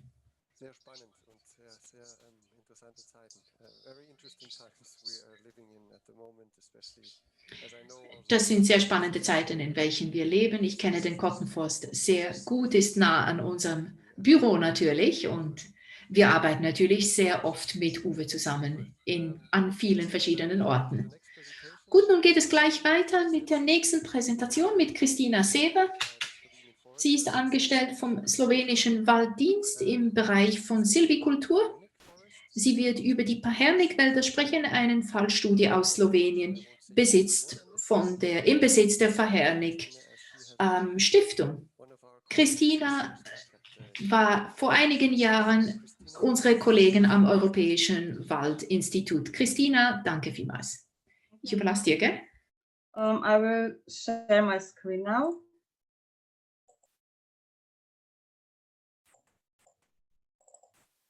Oh, sorry. Okay. Yeah, good afternoon to all. I'm happy to participate at this conference and to present you a case from Slovenia. It's a management in Pahernik Forest. So let's just start. Pahernik Forest is located in northern part of Slovenia, northern slopes of Pohorje mountain chain, and it stretches from its foothills to the highest peaks. It's around 1,500 meters above sea level. It's an area of 570 hectares, and it lies on very good production sites. It's a mixed forest of spruce, beech, and silver fir, with an average growing stock and also a good wood quality. Most of the forest is multi-layered and uneven aged, but there are also some small areas of single tree selection stands and some pure even aged spruce stands. The main management type is silvicultural system that follows natural principles. This means actually a mix of different systems from single and group selection to irregular shelter wood. It depends on the forest site, tree species, and so on. So the owner of this forest is Pahernik Foundation since 2005. But before going further, I would like to present you history to better understand the whole story. So at the beginning of the 20th century, forestry engineer Franjo Pahernik took over the management of this forest after the death of his father, and he was one of the pioneers in applying close to nature forestry in Slovenia. So that is why he's kind of important for Slovenian foresters. And after he died, his daughter Vida Ribnikar inherited the forest. But by the time she had been already living in the United States, so she decided to donate this forest, and she established Pahernik Foundation to manage this forest. So today the Pahernik Foundation is the legal owner. And the purpose of the foundation is to manage the forest based to close to nature principles, and with the profit provide scholarship for forestry students and also grants for researchers for implementing research activities in the field of forestry. The foundation has 5-member board with the president and commission for scholarships and scientific research, and the board is responsible for the organization of the management and for other important activities. So the growth conditions and the state of the forest enable sustainable wood production and its economic basis for the activities and mission of the owner. A main focus is on wood production, which is emphasized on 96% of the forest area. But here I have to say that, yeah, production is the most important, but the management is based on close to nature forestry that follows natural principles. So not only wood production is important, but also other functions, for example, ecological function and socio-economic function. We try to find a balance between all these functions. This means that ecosystem conservation, the protection of soils, social function, and production are equally important. And this is not only here in Pahernik Forest, but overall the Slovenia, because our Forest Act defines that close to nature, multifunctional and sustainable forest management has to be carried out in all forests, private and state forests. Close to nature management here assures continuous economic returns. So with the last decade, the annual economic surplus was about 190 euros per hectare, and the logs are sold to the local sawmill, which is also equipped with a saw that is suitable for sawing larger diameter logs. And we believe that high economic return is a result of 98% of natural regeneration, indirect tending, and involvement of the Slovenia Forest Service with preparation of forest management plans and also marking trees for cutting. So as I said, the mission of the Pahernik Foundation is providing scholarship and grants for students and for research activities every year from 2011 onwards. So this means for now 9 years now, every year 40,000 euros goes to scholarships and tuition fees for forestry students, and 35,000 euros goes for research and other activities that are connected to close to forestry. But as I already mentioned, not only wood production, also conservation of biodiversity is very important. So that is why more than half of the area is designated as Natura 2000, and 14 hectares of old forest are set aside areas for and allowing the development of the stand. We can also find here diverse habitats like streams and meadows, different forest structures, and also rare and protected species like capercaillie, black woodpecker, some other birds and insects, fungi, and so on. Also very important is retention of deadwood and habitat trees, and is also included in forest management plans. Another aspect is very important, and this is social aspect. These forests are frequently used for research and serves for conducting training courses and excursions for forestry students, foresters, and others who are interested.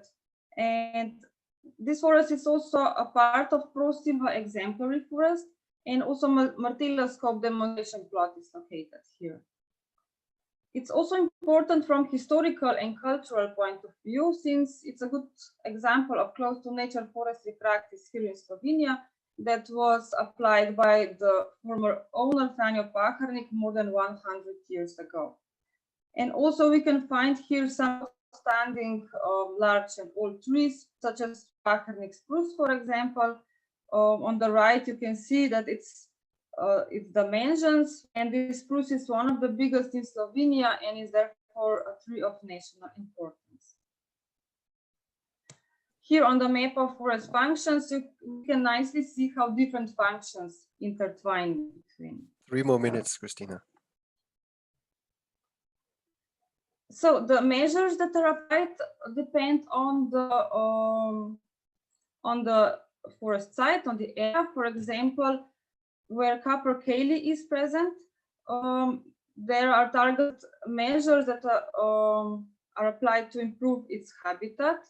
But overall, the property, continuous forest cover, and gradual transformation of the remaining Norway spruce plantations into more natural structures are applied.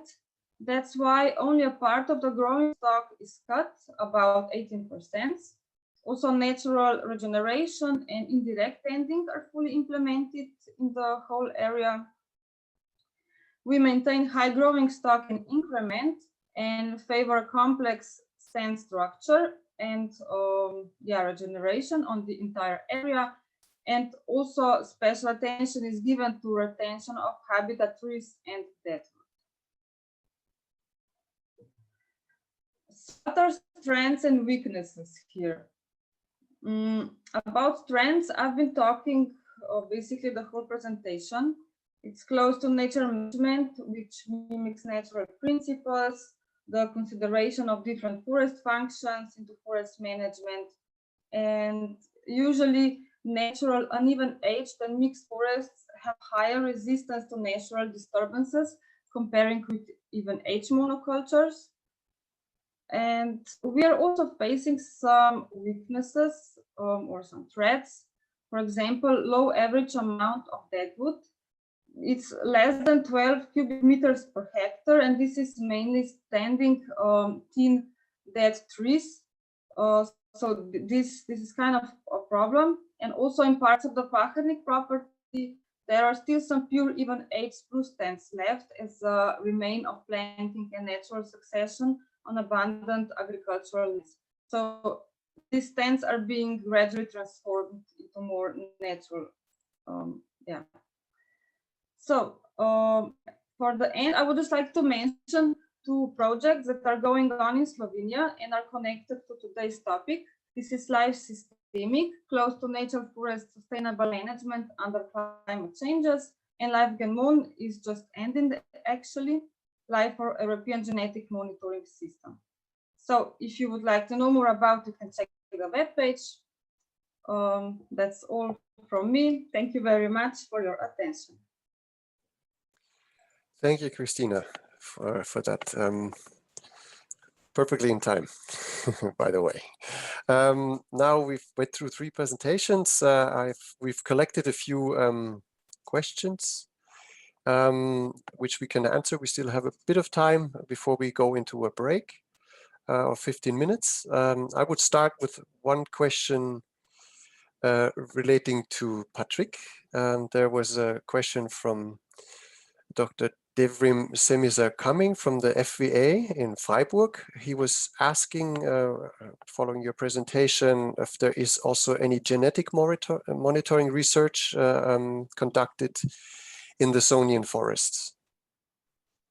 Yes, there is, but it's a very broad question. There has been genetic monitoring or research on 3 species. But I'm not sure whether it's that what the doctor means, or maybe it's referring to our efforts for defragmentation of the forest and building of green bridges and other infrastructure. Whether there is genetic monitoring on the fauna, whether the populations are getting better now that the several forest parts are reconnected. Well, the answer on that last question is there is not. There is no genetic monitoring on the fauna actually. Okay, thank you, Patrick. I have one more question from Johan Payet that is now to Kristina, researcher at the INRAe France. And he would, maybe you did explain a little bit at the end when in your challenges and what is actually meant by close to nature forestry, Kristina, in the Pahernik forest?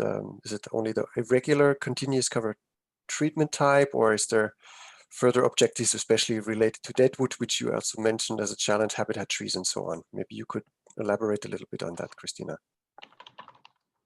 Yeah, actually, with close to nature forestry, we mean that we try to mimic the natural principles of in the nature. And yeah, continuous cover is important. Also deadwood and habitat trees, natural regeneration, for example, diverse structure. I mentioned the that there is not a lot of deadwood because in the forest law there is decided how much deadwood should be left. But sometimes can be a challenge, especially here in Pahernik forest. There are still some spruce stands, so it can be difficult with bark beetle. It's a threat actually for us, so we try to remove a lot of deadwood because of that. And it's also that the owner allows local people to gather the wood that is left on the ground. So this can be also why there is not so much deadwood here. I hope I answered. Yes, I hope so too. So thank you very much, Kristina. There's one more question to Uwe now. I will say it in English, but that's no problem for you. But you then decide in which language you will answer. You presented, you know, in your this radar diagram that a lot of the emphasis on in your enterprise is on recreation and also biodiversity. But still money is made with forest. There is a PhD student from the University of Valladolid, Sara Uzquaino, who is asking, how long have you been actually implementing this type of forest management, and how do you see that into the future now with the falling away of the spruce and so on? Can you still keep up this kind of management related mainly to biodiversity, as it seems, and also recreation due to the location of your enterprise? Die Ausrichtung des Waldmanagements. Orientation of the management has been existing since 1970. That is recreation in combination with protection. In 1970, a first natural park was founded with this function of recreation. And the loss of the spruce is nothing that will change it completely, because it corresponds to the needs of the population coming to the forest, and also for the owner, in this case, a public company. And the structure will certainly remain the same. I think that over the last few years, we wanted to have more protection in the forest and to promote this. This has become even more important, and in future, I think this will be even increased and intensified. The production of precious timber will certainly not be neglected either. In particular, if you think of the reforestation of the different plots. If you let it grow and leave it to itself, this will not be enough for future generations as a resource. I think as we are a bit delayed in time, there is still one or the other question which you may jump into the chat and have a look if you would have a good answer to those. But I would like to keep it at this for now, and we would now all take a break. I guess we would all like to grab a cup of coffee. We are now at 2:20. We have 15 minutes break, so we would be back at, let's see, what is that, 55, about, shortly before 3 o'clock then. Okay, so we'll see you then, and have a good break. Thank you.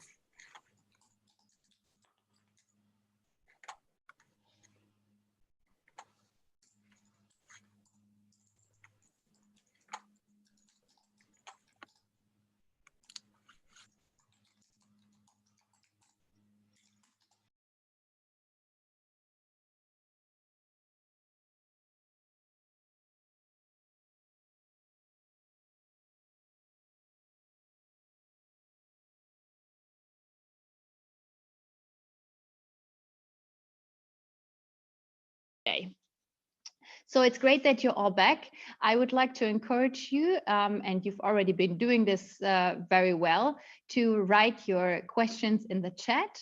It also worked out that some of our speakers responded to these questions in the chat, so I hope everyone is satisfied, because it's not easy to accommodate all the questions in the real setting, because we're so tight in schedule. Speaking of being tight in schedule, I would like to introduce our next speaker.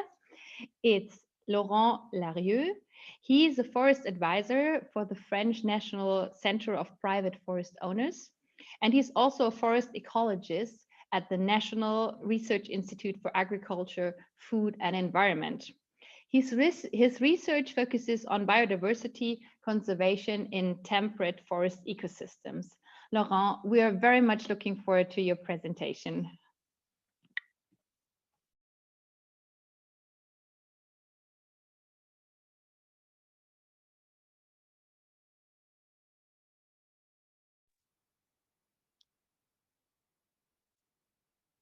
Sorry.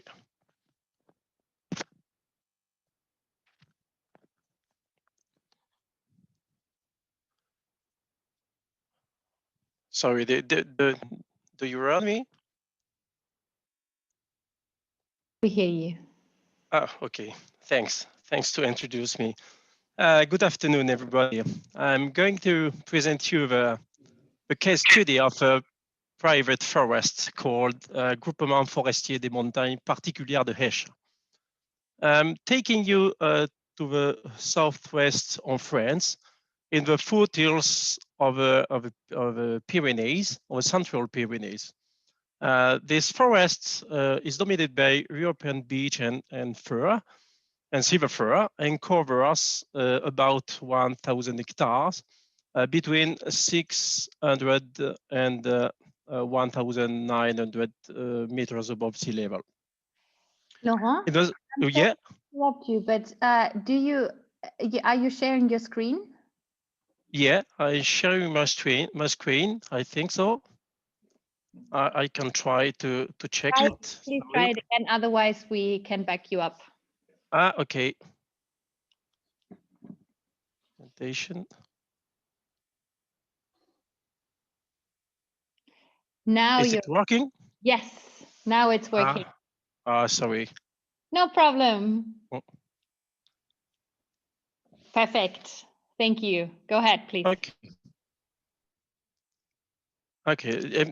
I said that this forest is a forest dominated by beech and Sever fir in the foothills of the Pyrenees. And in the central Pyrenees, the foothill is characterized by an Atlantic microclimate with a strong mountain influence, and also is characterized by a very wide range of geological substrata.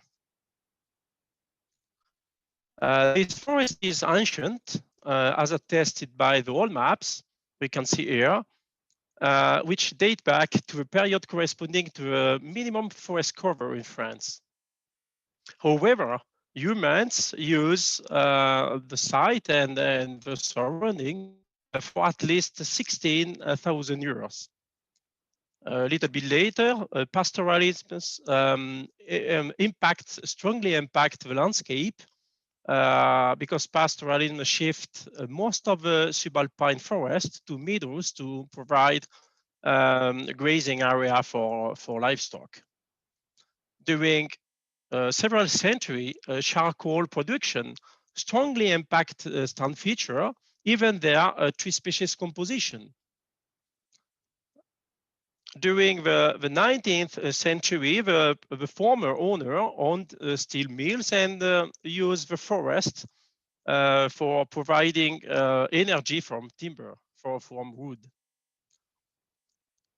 A local farmer bought the property in 1860, but mostly for livestock requirement and not for timber production. And it's very recently that the owner focused on the timber production and set up a road network to facilitate access to the different part of the forest. The property is owned by 100 people and is collectively managed. A chairman is elected by the owners and is helped by a board of 10 members and also the rangers to make day-to-day management decisions. But the main strategic guidelines are discussed and approved during the annual meeting that gather all the people, the owners.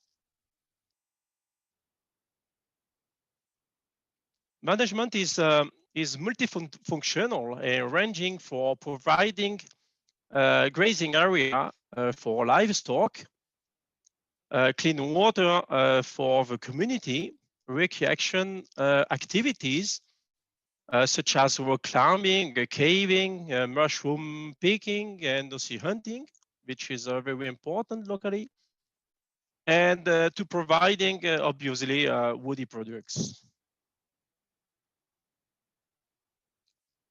Woody products are always the main income for the owners, while road network is currently the main expense, since the entire road network was built in a short time 40 years ago.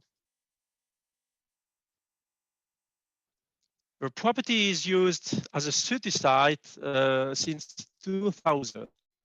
Several papers focus only on the property, but most of the studies used the property as a sampling field site for wider sampling design. We have seen in the first slides that local conditions are very diverse despite the small area of the property. So such a wide range of habitats leads to high biodiversity for several taxa, with the presence of several endemic species, such as this plant, Rammonia miconi, and Pyrenean endemic spider, and also the subspecies, the endemic Pyrenean bird, subspecies of Capercaillie. Several stands are situated on highly acidic and nutrient-poor soils. You can see in this figure that most of the nutrients are inside the trees, and so stand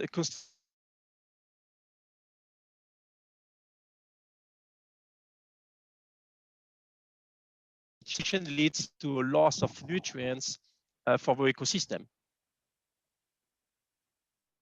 Here are some examples of integrate measure applied in this property.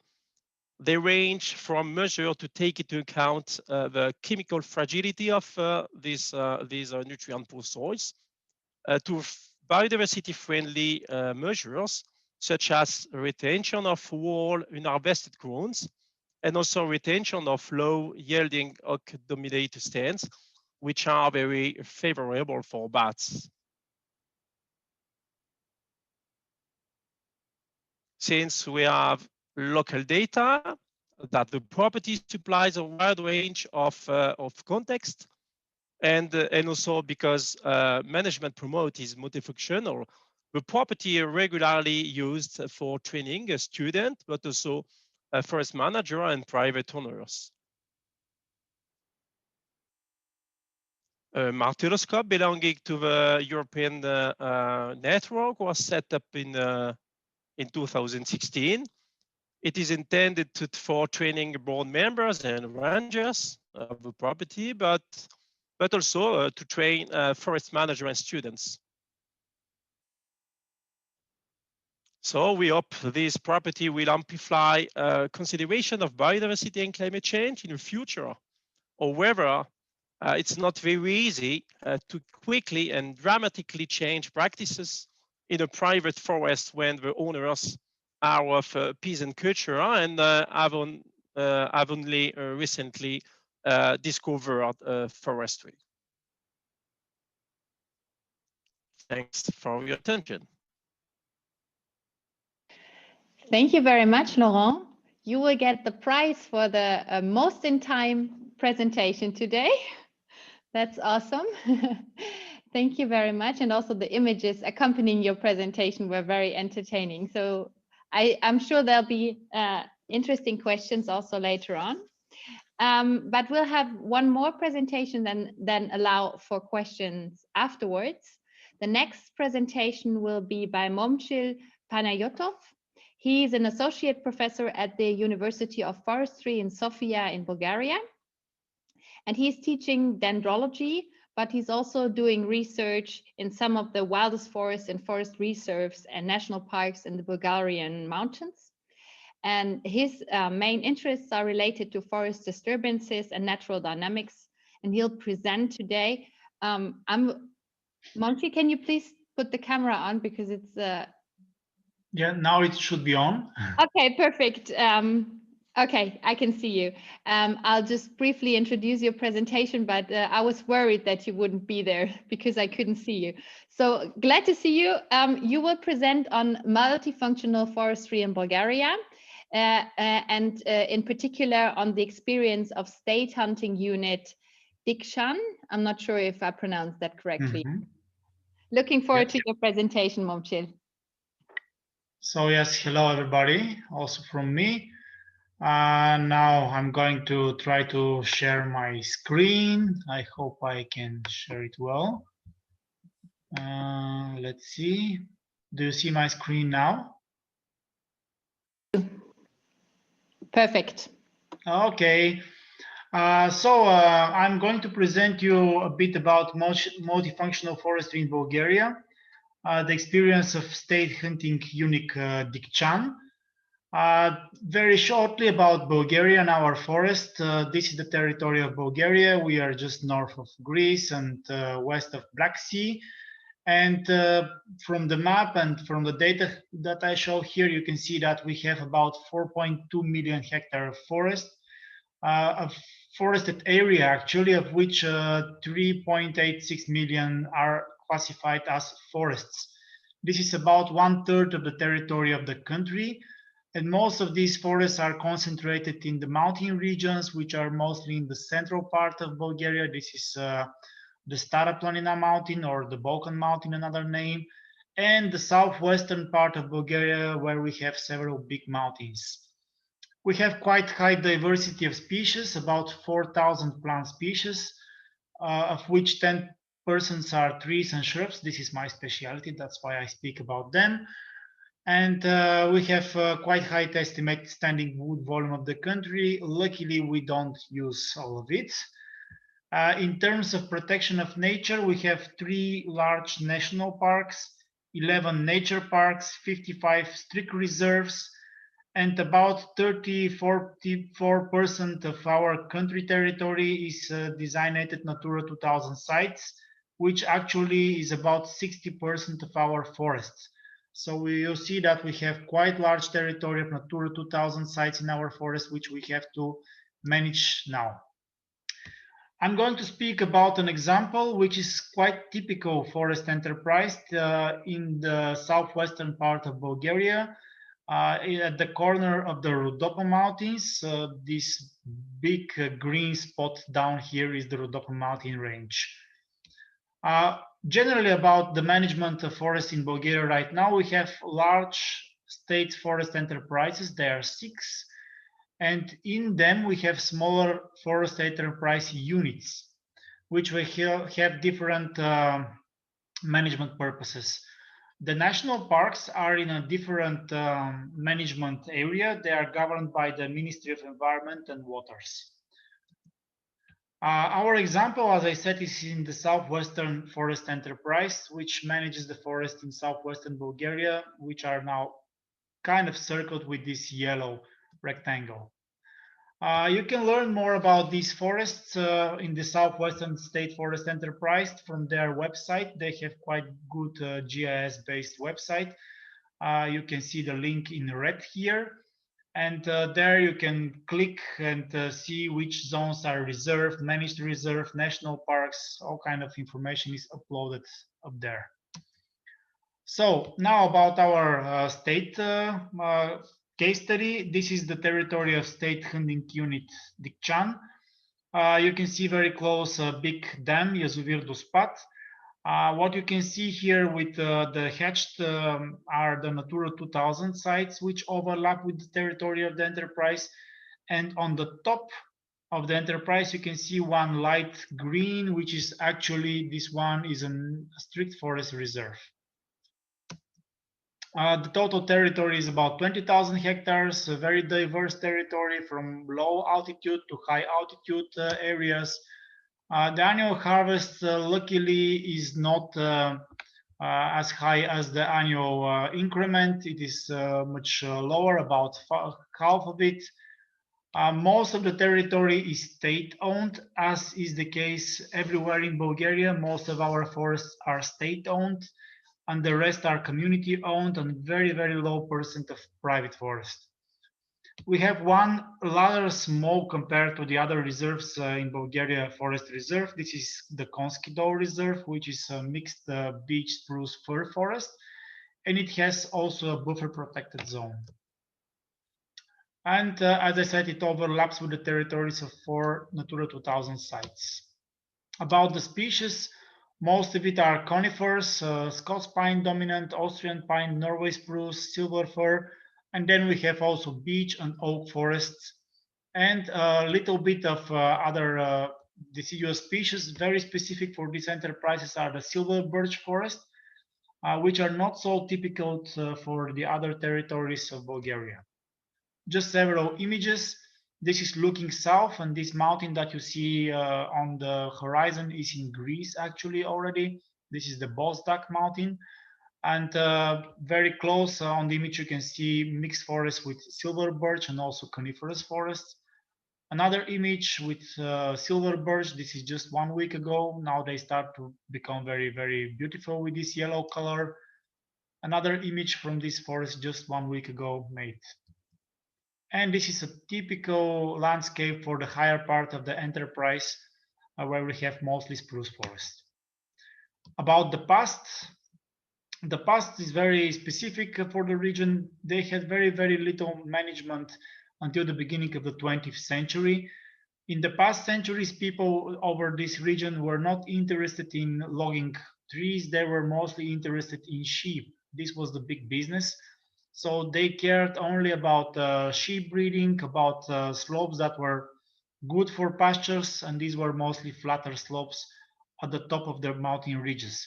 And these steep slopes, they just didn't manage so much. It was famous as very dark conifer forest with large trees.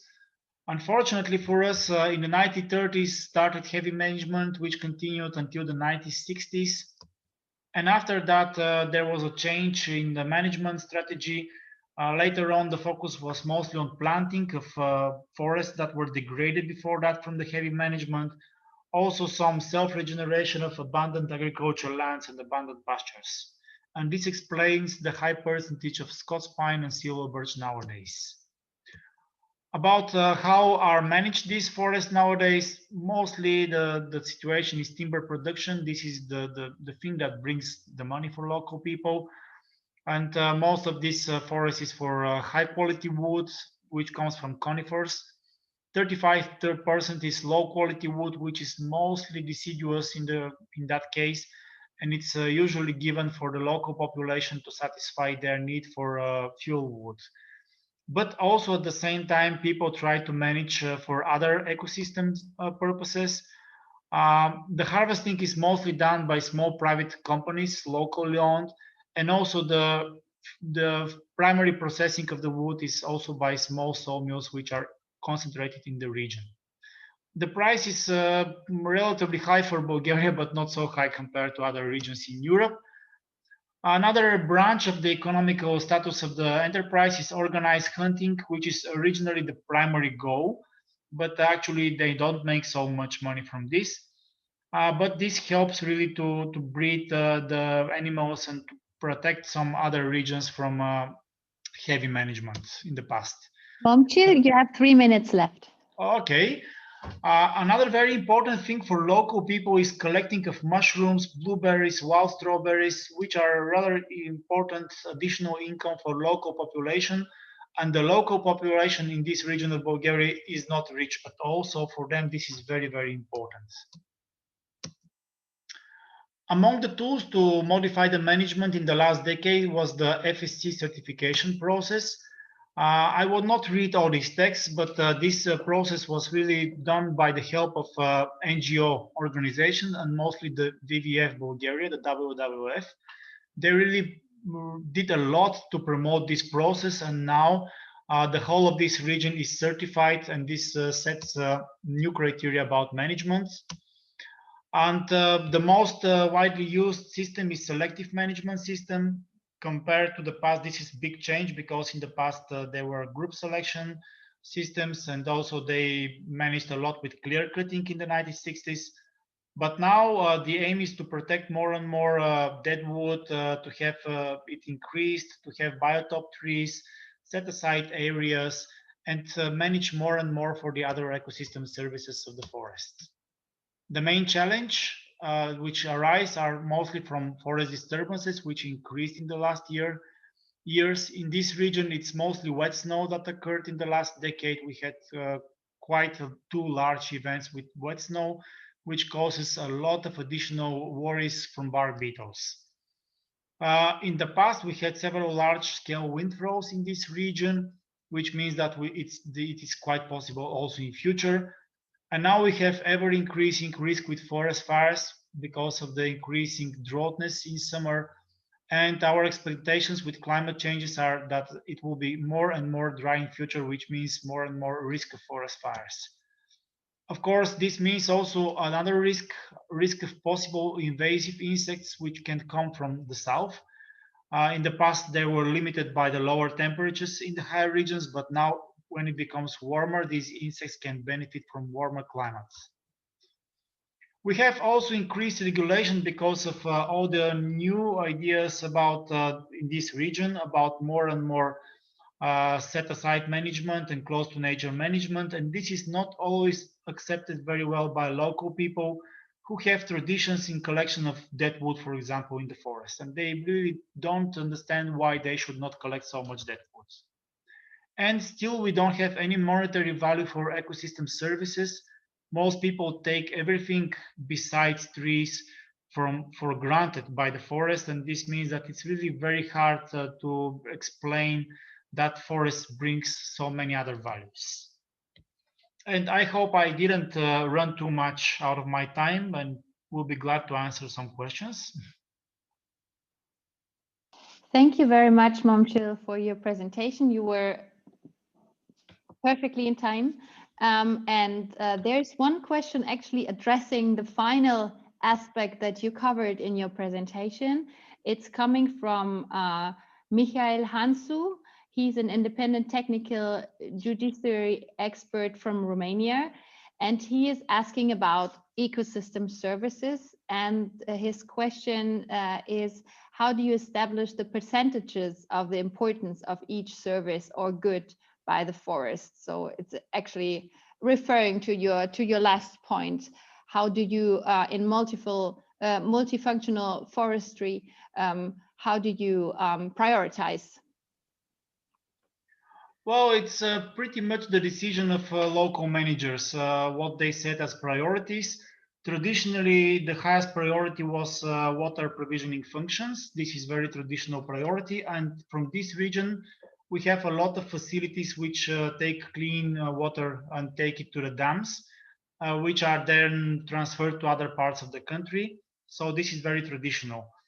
And for example, another ecosystem function that is very important is with collecting wild berries and fruits. This is also very traditional, and local managers always tend to recognize this very important function. But as I said, like regulation, we still don't have it in Bulgaria. We have a system that is not yet official. It is like a project. How to evaluate really the value of ecosystem services, but this is still one big book and it is not really implemented except for several case studies. We still have to run this process in reality. I think that's a challenge in many European countries and also beyond, of course. Thank you very much, Momchil. My next question is coming from Domen Košćan from the Slovenian Forest Service, and it's for Laurent. He would like to know about the ancient part of your beech forest, and if there are any parts of your forest that are on the tentative list for the expansion of UNESCO Ancient and Primeval Beech Forest World Heritage Site. Unfortunately, this forest is only ancient and not mature, and it's very far from a primeval forest because humans use it during a millennium, and so it's ancient. So it's we are sure of that because the forest is indicated in the old maps, and these old maps correspond to the time where the people are more numerous in the landscape. So this forest is ancient, but unfortunately not mature. Thank you, Laurent. Okay, there are more questions in the chat, in the Q&A, so maybe Laurent and Momchil could have a look at the chat, but we will continue now with our next presentation. It's by my colleague Agata Konczal, and she is, she's working with European Forest Institute since 2017 after finishing her PhD. And in her research, she explores the diversity of forest perception and its implications. And she's working with EFI's governance program, where she traces social, economic, and political factors and their implications for the implementation of integrated forest management. And she will speak to us today about educational and social functions of forests in the Woziwoda, you'll pronounce this better, I suppose, Woziwoda Forest District in Poland. And it's a book chapter that she prepared together with foresters from the district, from the local district. So Agata, we're looking forward to your presentation. Thank you very much, Geshe. I hope in a second you will be able to see my presentation. Please let me know when it will be at your screen. Yes. Perfect. Thank you very much. Thank you for the introduction. Yes, as Geshe said, I will present the common joint project we prepared together with the foresters from Woziwoda Forest District. And I was asked by the editors of the book to focus a bit more on the educational and social functions of the forest and how they are promoted by the forest district. Short introduction, but maybe a short side note. All pictures I'm using in this presentation are coming from or were taken in Woziwoda Forest District. So you can have a feeling or understand a bit better about what kind of forest stands we are talking here. So Woziwoda Forest District is located in northern Poland, and it's a part of a large continuous forest area known as the Tuchola Forest, or in Polish, Bory Tucholskie. And this area is quite well described in the documents already since the Middle Ages, because forest management were performed or were present in that area for many centuries. District covers an area of almost 15,000 hectares, of which 95% are covered by forests. Forest district consists of 12 forestry units, and it has also its own forest nursery. The forest stands are dominated by coniferous forest, mostly Scots pine. This species cover 95% of the forest area of the district. In case of soil, we talk here about acidic soil derived from glacial stands. And as mostly the whole North Poland, here we deal with the lowland areas. A few words about the aim of the enterprise. So the forest of Woziwoda Forest District, they are managed according to multifunctional principles. So the main functions are economic, protective, ecological, and social, with an emphasis on the education. And as we will be able to read in the book soon, the main goal is described by the foresters as manage their forest in a sustainable way, so they can provide now and in the future all needed forest functions. And next to the forest production, in the heart of their work is to ensure a broad range of ecosystem services, and this will guarantee that forests are resilient, they are rich in biodiversity, and they are a place for recreation, not only for the local community, but also for the tourists. And as I already said, the special emphasis is given to education and the interaction with the wider society or with the public to create a better understanding of the forest and the wide range of the services they can provide. Before I will focus a bit more on the education and social functions of the forest, few words about the conservation function. So the entire area of the forest district, coincident with the Tuchola Forest Biosphere Reserve, which was created in 2010. Also, almost the entire area of the forest is covered by the Natura 2000, a network, and we talk here about two special protection areas, one under the Birds Directive, and the second one under the Habitats Directive. The second one includes nature reserves. We have 6 nature reserves with the total area of about 250 hectares. There's also a landscape park and the territory of the forest district. And we have also 42 nature monuments, mostly single veteran or magnificent trees. One of them, the famous oak, you can see here in the picture. And there are also designed ecological areas in the forest district. There are also 2 marteloscope sites since 2019, Zielonka and Ustronie, and they are designed to provide a space for the forest managers to practice, for the training, but also for the students, for the local forestry high school. I will say a bit more about it in a few seconds, but also to provide a space to interact with the wider society, to have the space for dialogue and training or conversation with different groups of the society. And now a few words, as I said, about the educational and social functions of the forest and how they are promoted by the forest district managers. So first, the Woziwoda Forest District is part of Forest Promotional Complex of Tuchola Forest, which was established in 1994. Forest Promotional Complex is an area of ecological, social, and educational importance, created to promote multifunctional and sustainable forest management, but also to support or provide a space, better condition for innovative forest-orientated or forest-focused research. Tasks of the Forest Promotional Complex are carried out with the Economic and Protection Program, and this program and all activities undertaken within Forest Promotional Complex are overseen by the Special Social and Scientific Council, which is composed of researchers, local decision makers, regional stakeholders, but also members of local community. Next to that, Woziwoda Forest District is a district where practical vocational training classes for students of Forestry Technical Secondary School are taking place.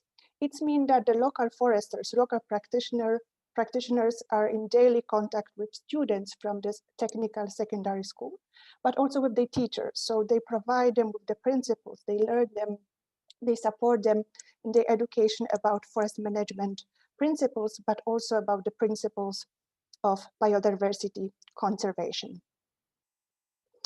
In the district, also special attention and special effort is given to environmental and forestry education. And the main objectives of this education are to convey information and knowledge about forest ecosystem, but also about concept of sustainability and multifunctionality. Also to talk and to discuss that how to manage forest to ensure the full range of forest ecosystem services. And various different activities, education activities are undertaken, designed and undertaken in the forest district. I just listed here the examples. So we are talking about outdoor activities for children, but also adults, presentation and lecture at schools and in different public institutions, but also many thematic events as mushroom picking, Earth Day, outdoor activities designed for kids, or campaign like Clean Up the World or Festival of the Tree. There's a special infrastructure in the place in the forest district exactly for these educational purposes. There's a special education center where there's special building with exhibitions and spaces for work and meetings. There's also green school where kids or adults can stay overnight and participate in more activities related to the education. There are also green classrooms, nature and sport trails, and so on and so on. And here I would like to just stop for a second on the example of targeted education activity, education on forest tree beekeeping. And the aim of this targeted education is to draw attention to the importance of insects and especially bees in the forest. So many activities are designed around that. They include, for example, the special glassed beehive when visitors can observe live bees. There's also nature trail which describes and explains the characteristic life and the importance of insects in the forest. There are also artificial beehives in the old pine stands, which can be visited by visitors in the forest district. And there's also a yearly event organized by foresters, Beekeepers Day. And as a side note here, since 2018, there's a program organized by the Polish State Forest called Bees Return to the Forest, where inter alia the focus is on the protection of the honeybee in the managed forest stands. And my last slide, which means I'm very well on the time because I didn't get my warning yet from Gesche. I just knew that you would be well in time. So that's perfect. Not 1 minute left. Yes, this is my last slide. I found it also important to highlight that in the forest district, also special attention or special emphasis is given to the cooperation with research institutions and environmental organizations. So the forest district is the localization or the place where research projects are undertaken by researchers, but it's also a place where the interactions and the communication between practitioners and researchers is taking place. And I would like to give you one example from this year. So in 2020, a joint proposal was prepared with Norwegian Institute of Bioeconomy Research and Adam Mickiewicz University in Poznan. It was submitted to Norway grants, and the focus of this proposal was on increasing the resilience of ecosystem to negative phenomena resulting from climate change, and to adapt to them by actively protecting endangered species and habitats. And focus was here on swamps or bogs. And also, as I said, there's a special attention given to the cooperation with environmental organization, and this cooperation is orientated towards dialogue building between foresters and environmental organizations. And the example from 2020 that it's a cooperation with the Gaia Foundation, where Forest District took part together with the foundation in the campaign Together for the Climate. And that's all from my side. Thank you very much. Very much, Agata, for this inspiring presentation. Our next presentation will be by Eckart Senitza. We can already see his video. He has a PhD in silviculture, and he worked after his studies for the Austrian Landowners Organization. Since 1991, he's back to his family estate in the south of Austria. And he became president in Austria, president of ProSilva Austria in 2012, and then also president of ProSilva Europe in 2017.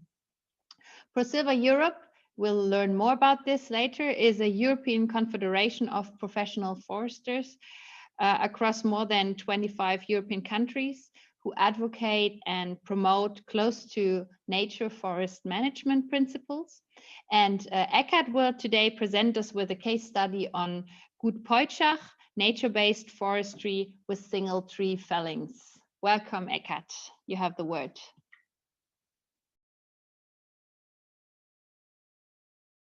You're still muted, Eckart.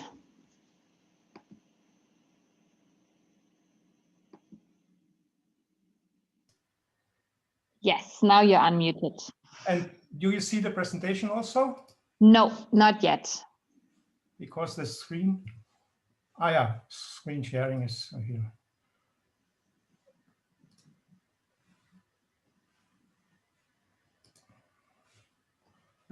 And now it's working. This is not the presentation, but it's your screen. It looks really nice. There's the presentation. Yes, thank you very much, Eckart. So thanks for introduction and thanks for inviting me. I will talk about my own forest. So this is located in the south of Austria. So we are about 2 hours drive to the Adriatic Sea and also very near to Slovenian and Italian border. This property is in 5th generation in one family's hand. We have about 850 hectares of forest, but also farmland, hunting, fishing, renting of buildings and also areas, and 2 hydroelectric power plants.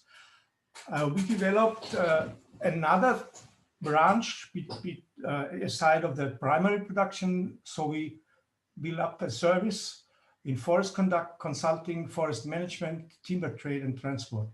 In the moment we have, in addition to myself, we have 1 forester, 4 forest workers, 1 truck driver and external partners. The main harvest is Norway spruce. We are in a lucky geographical lucky position in Europe. We have about 4 million cubic sawmill capacity around us in 100 kilometers distance. And we see there's a boom of these blue lamb products that's going all around the world. So I hope from market situation, we are in a good position also for the next decades. Important is to have motivated staff, to develop new potentials, and of course, to deal with our neighbors in the rural community. So the networking around is very important. As you see on the map, there's a poor running of the property, but this leads to differentiated site conditions and relatively short transport distances to the sawmills. The aims of the enterprise, if you look at the graph, I really don't like this kind of graph because it's really not reflects what's going on. I would prefer to draw a circle around this. and not to have just these estimations of importance. The main aim is, of course, sustainable financial income. But the second one is to enhance resilience and flexibility. And that led to the decision to orientate the silviculture strategy totally to close to nature, single tree selection forestry. We want to be fit for future generation and produce valuable timber. But this is not all, of course. We have some parts, about 75 hectares of protection forest. And we have also importance of water source protection. I counted about 30 single water sources in the forest. So this is also important to care about, especially in the neighborhood of these sources. We want to improve the soil. We want to improve biodiversity. And this leads to the decision to go to semi-automatization in the forest, to go to pure natural regeneration, to increase diversity of species and structures, and also very important genetic resources and diversity. This selection of photos and one cartoon shows that we should start with the beautiful trees and beautiful forest, but we produce products that are saw logs, which are transformed by the sawmills to the products. And the cartoon is a very old one used by Dusan Linček, showing the sorcerer with his band in his hand. And you see it's infinity. And on one side of the band, you read ecology. On the other side, you can read economy. So this is the same, in fact. We want to have a circular economy with the integration of biodiversity and carbon storage in soil, trees, and in wooden products. As several of the speakers already mentioned, the historical aspects are very important. We had some of the forest areas, for example here, the beige one, were arable land in the past. Now they are replanted or they're converted to pastures. We had pasture land in the forest, which is now forest like you see here. As already Laurent mentioned from France, charcoal and hydro energy, but not electric, just mechanical hydro energy, are the most important basic for iron industry, also in my direct neighborhood. That related to clear cuts, also to grazing in the forest. And we had a replanting of spruce, mainly pure spruce, till 1940s. So in the whole 100 hectare, 120 hectares, reforested arable or grazeland are in the property. So we have to change this step by step by underplanting with beech, also silver fir, by planting larch and maple, and then go to natural regeneration, to do active structuring of the forest, and also to change the management from strip cuts to Femmelschlag or now to single tree selection. But the conversion of the soil in this context, historical context, needs decades. So you cannot expect to switch it from one day to the other, to come from arable land to a natural forest. But very important, three very important steps for me, points are, you have to accept the challenge of calamities. We had big snow breaks with about 30,000 cubic on the whole property. We have a wind throw also, and bark beetle, we're happy not too much now. But use the impulse of the disturbances to have more structures forest and develop it from that point with light and shadow. You see this is a scattered airborne laser scanning picture where you see each treetop and you see that they're not all the same height, they are very different. This is of course a forestation of a former farmland. This is homogeneous, but the rest is going to be structured. Within the last almost 3 decades, we were able to switch, as you see in the graph on the bottom here, to start with a growing stock of 294, now to a growing stock more than 400. And we switched from the younger development phases to older ones. And now we work in this and hope these will go to a multi-layer forest type, which are beyond this one. Production focus. To make it very simple, since the Second World War, we could increase the annual harvest from 3,000 or 2,700 now to 5,500, but the potential sustainable harvest will be maybe about around 7,500. So in this, let's say, 27 years now, we could threefold the harvest. And parallel, we could increase the growing stock from 150 cubic to more than 420. So this is also factor 3 in 75 years. We could increase it. Eckart, you have 3 minutes left.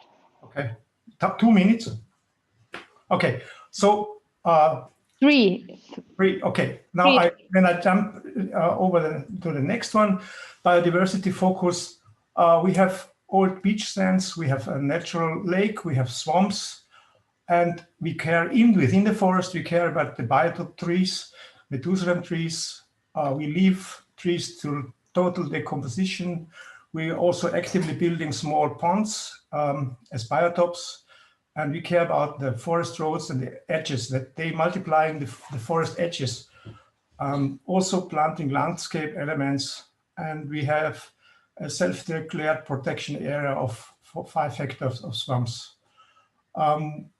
De facto, there are some set-aside stands, and we have many species that already were mentioned in the presentations before. Hazel grouse is common, and capercaillie is coming back step by step. I think it's important to have a look at the dynamic changes of the environment. So we don't have a static concept. We have biotop trees that will change from time to time. We did not have an inventory yet, and I'm just about to come to set up a diploma thesis to have a biodiversity evaluation of the forest. I think it's important that the solutions have to develop by the owner, the manager, according to the site conditions and the stand type. We have no strict prescriptions. We have no detailed management plan. We have our guidelines, and we have to look at the forest and not at the books. Empower the foresters. That's one important message. And of course, we have some relations to science. We're using growth models. We're using laser scanning models. We established one reference stand according to the AFI standard. We have some certified seed reserves.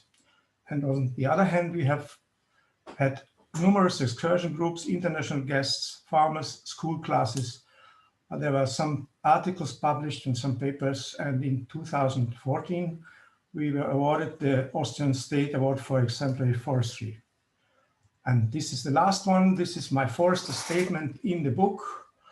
And this is a little bit paradoxon, but continuous cover forests need consistent management following the same guidelines and principles over decades. This is the precondition for achieving rapid changes in a slowly developing system. And such forests provide more flexibility and adaptability to changing environmental and social economic conditions. So the conditions around us will change, but we will have a forest that is able to follow those, also climate change. So to finish up with the text to the picture, light and shadow both serve biodiversity. Thank you. Thank you very much, Eckart, for this interesting presentation. We will have one more presentation by Stefanie Gärtner now, and afterwards we'll have the chance to answer a couple of questions. So let me introduce Stefanie to you. Stefanie Gärtner was, after completing her PhD also in silviculture, just like Eckart, She was engaged in decision support systems in a postdoc project in the US. And she was also working on natural forest regeneration after forest fires at the University of Alberta in Canada. Since 2015, Stefanie is working for the Black Forest National Park Administration in the Department of Ecological Monitoring, Research and Conservation, with a specific focus on vegetation and natural forest development. Stefanie will speak to us today about managing conflicting goals for protected areas in the Black Forest National Park. Stefanie, looking forward to your presentation. Thank you very much. Could you put up my presentation, please? We will. Thank you. So I'm very happy to give this presentation also on behalf of my colleagues, Marc Förschler, Sönke Birk, Christoph Dreiser, Friedrich Burkhardt, Kerstin Ensinger, Charlie Ebel, and the directors of the Black Forest National Park, Thomas Waltenspuhl and Wolfgang Schlund. Please, next slide. I first wanted to introduce the national park system in Germany, which all the national parks aim to be certified according to IUCN category 2 protected management area management. And the primary goal of all the national parks is to protect natural biodiversity along with its underlying ecological structures and the natural dynamics within the parks. However, we also provide an opportunity for environmental education, to experience nature, and for regeneration. And these parks serve as a reference point where we can learn and study how natural dynamic works in our forest systems, and to educate the public as well as forestry and nature conservation measures. Next slide, please. So if we look at the whole German system, so we have in total 16 national parks. And if you look in the north of Germany, most of the area is water, either in the North Sea or in the Baltic Sea. And all the parks, so if we go back to the beginning of today, so that segregation approach we have here is that the national parks only account for 0.6% of the area of Germany. Next slide, please. And when you look at the map, you see the lines of the borders of the states. This is because we don't have, like in other federal countries or federal organized countries, one central administration for all the German national parks. But like forestry, nature conservation is organized and regulated by the individual states. So I want to take you, and so all the parks have a slightly different approach to the whole thing, but the before mentioned objectives are in common for all our parks. I want to take you with me to the southwest, to the Black Forest. Next slide, please. We are a relatively young park. The Black Forest National Park was designated on the 1st of January 2014. It has a total area of 10,062 hectares and covers about 0.3% of the area of Baden-Württemberg, which is 0.7% of the forest area of the state of Baden-Württemberg, and only 3% of the state forest area. And you can see by looking at the map, the park is divided in a northern and in a southern part. Next slide, please. If we look in the park and look to the west, then we have a very steep slopes down to the Upper Rhine River Valley, and maybe in the far distance, you can see the Vosges Mountains, which here in the northern Black Forest are much not as high as in the south. So we have outside of the Alps the highest precipitation within Germany, with an average about 2,200 millimeter per year. If we go to the next slide and look to the east, there we can see a much gentler slope, actually more a high plateau with steep cut valleys and some circle lakes, which is going to the east. And what you can also recognize that there is a lot of conifer forest dominating the landscape. Next slide, please. And as so many of you have already mentioned beforehand, also in the Black Forest was kind of really clear cut to at different times in the past. The large timber has been rafted over different creeks and rivers up the Rhine, for example, to the Netherlands. Locally, there was charcoal production, and also the timber was cut for different purposes, which it was used for afterwards. So the question is, if we talk about protecting natural biodiversity and natural dynamic, we always have to consider that it is not an original natural dynamic whenever we would set that reference time, but there's always this cultural history behind. And we start from the time we establish such a national park and protect what we have there. Next slide, please. So the forests and also those circle lakes and those talus slopes as examples of the ecosystems we have in the park area, they can be easily protected by strictly protecting the dynamic.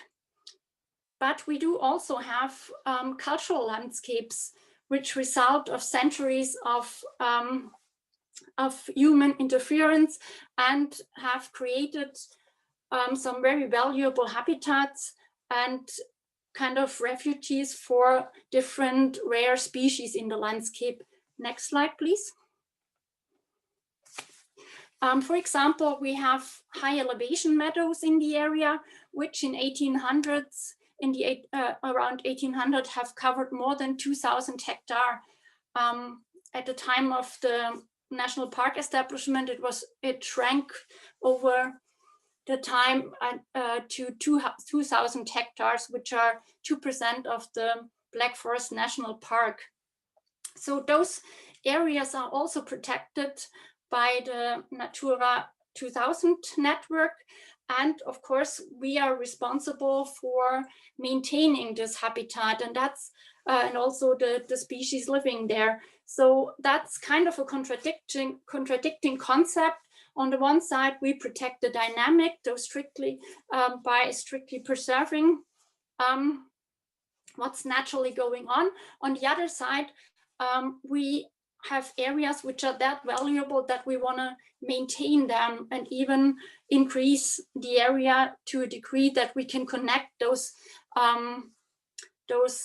fragmented populations. Next slide, please. Therefore, already before the establishment of the national park during the LIFE project, livestock grazing, which was the original reason why we have those open areas on the mountain plateaus. We reintroduced them, for example, sheep, a few goats, but also a local breed of cattle. And very recently, we also introduced cornic horses, as well as hack cattle as a rebreed of the extinct aurochs. Next slide, please. And it's not only the ecosystems, but also the birds which are on the red list, for example, and also protected by the bird directive. And they are also, we can differentiate between birds which profit from the strict protection, like the three-toed woodpecker. But on the other side, we have, for example, the meadow pulpit, which needs those open meadows and open peat bogs, which might grow over during the succession, and we have to maintain them open to according to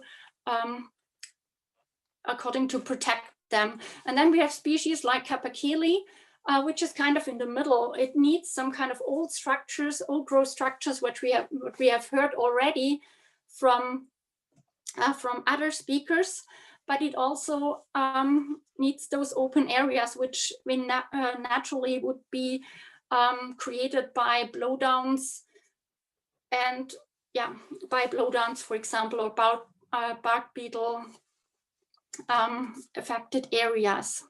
So this is the balance we have. We don't have to balance biodiversity protection and forestry, because we don't have any goals, production goals, neither for timber nor for other non-wood timber, wood products,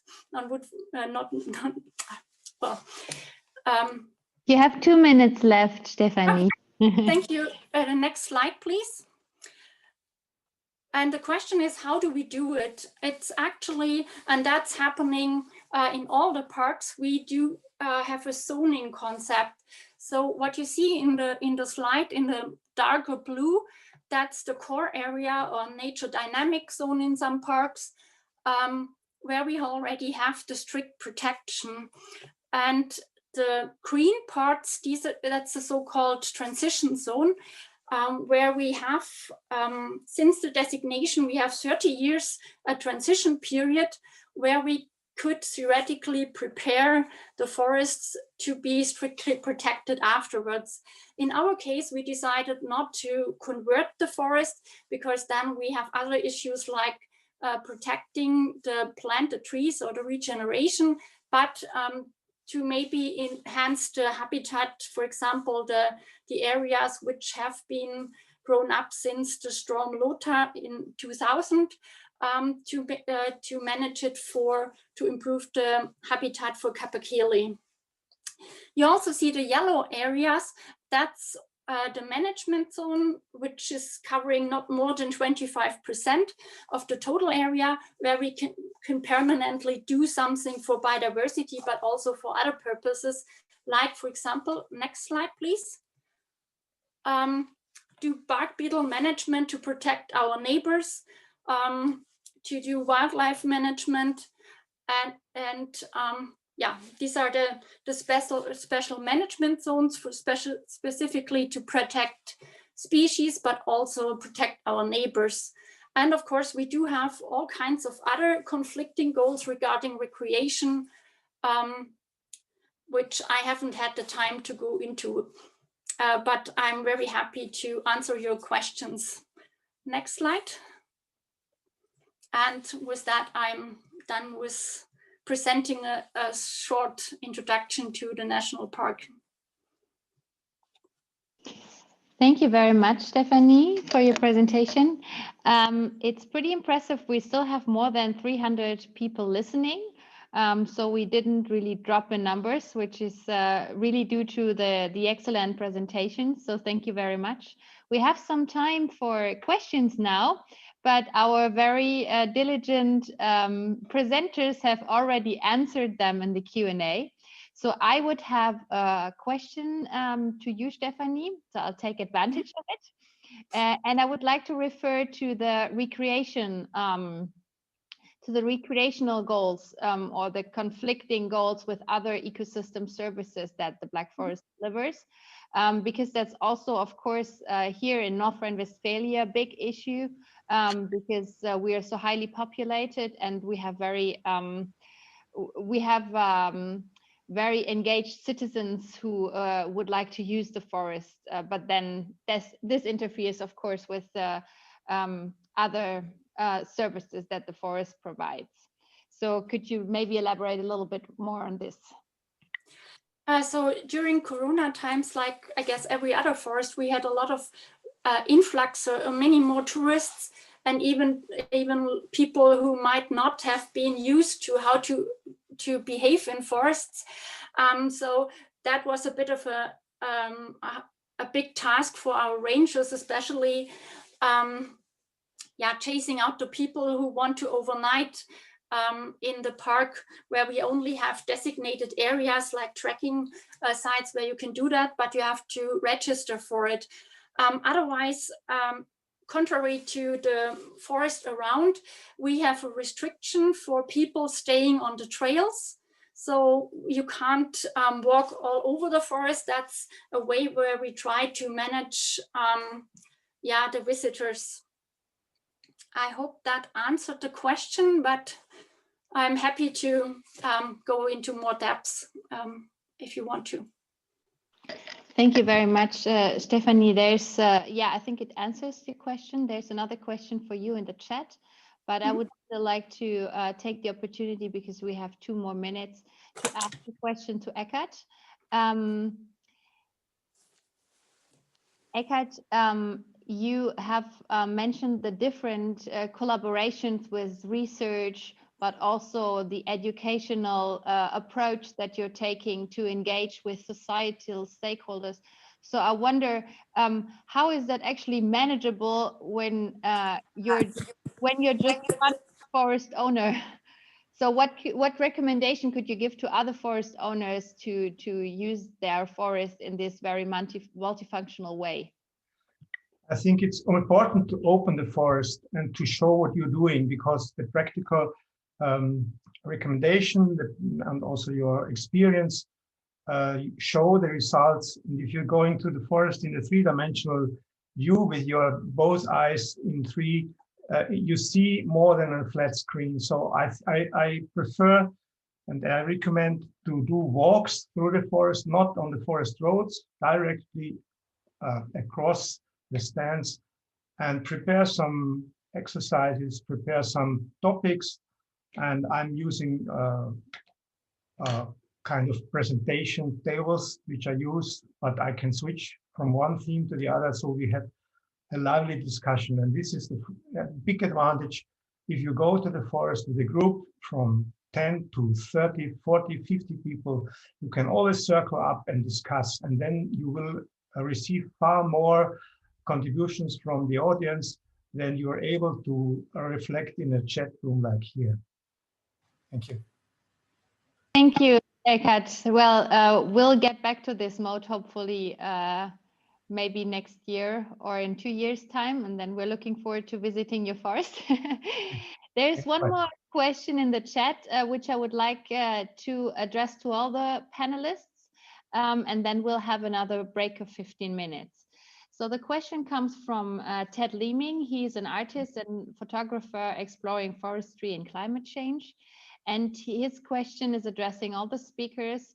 Do you know of the cost implications of running a predominantly commercial forest versus a resident forest, incorporating wider biodiversity, social and recreational issues?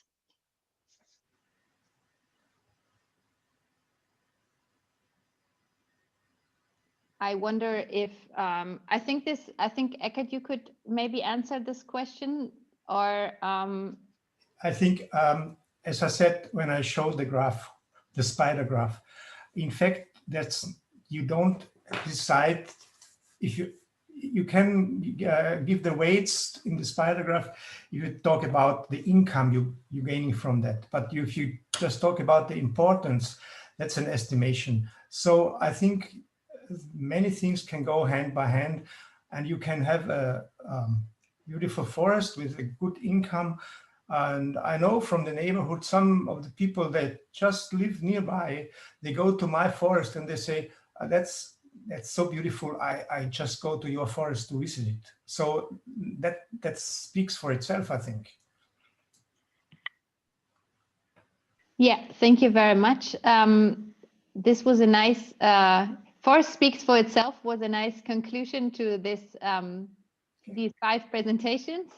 We'll have another 15 minutes break now. So we'll reunite again at 4:25 for 5 more presentations. Thank you very much for attending and looking forward to seeing you again soon.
So, hello everybody. I hope everybody's back from the break. I have the pleasure to moderate the last session. I just see that a few have dropped out already, but I think we'll have another round of quite interesting presentation. And I'm happy now to announce Lena Gustafsson. She is a researcher in conservation biology and professor emeritus at the Swedish University of Agricultural Sciences in Uppsala in Sweden. And her study focus is on applied questions related to practical forestry and biodiversity conservation, such as retention approaches at harvest, landscape scale issues, and importance of small areas. Lena will introduce us the eco-parks concept. Hello, Lena. Hello. So the screen is yours, and thank you. Thank you. So our chapter is about eco-parks, and it's Peter Bergman, who is chief ecologist at Sveaskog, and it's me, and I don't work at Sveaskog. I have participated in this chapter to give scientific support. Sveaskog is the state-owned forest company, the only one in Sweden, and it's the largest forest owner. Sveaskog owns about 4 million hectares, which is about 14% of the Swedish forest land. And the mandate from the state is that it should be a good financial return, which means that wood harvest is important. About 850 employees, and the annual delivery volume is about 11 million cubic meters. And net sales about 700,000 million euro. So what I will talk about is a landscape approach to integrated forest management, how to integrate it at landscape scale. And the conservation strategy of Sveaskog, which has been so for about 20 years, is that they designate 20% of their forest area for conservation. And it's 2.5% as eco-parks and 10% as whole stands, and 7.5% is retention at clear cutting, such as the eternity trees, patches and special habitats. And so these three categories are spatially separated. So the lower one, the eternity trees, the retention is the lower scale, and then the set-asides is a medium scale, and the eco-parks, that's the big scale of their conservation efforts. That's the landscape scale.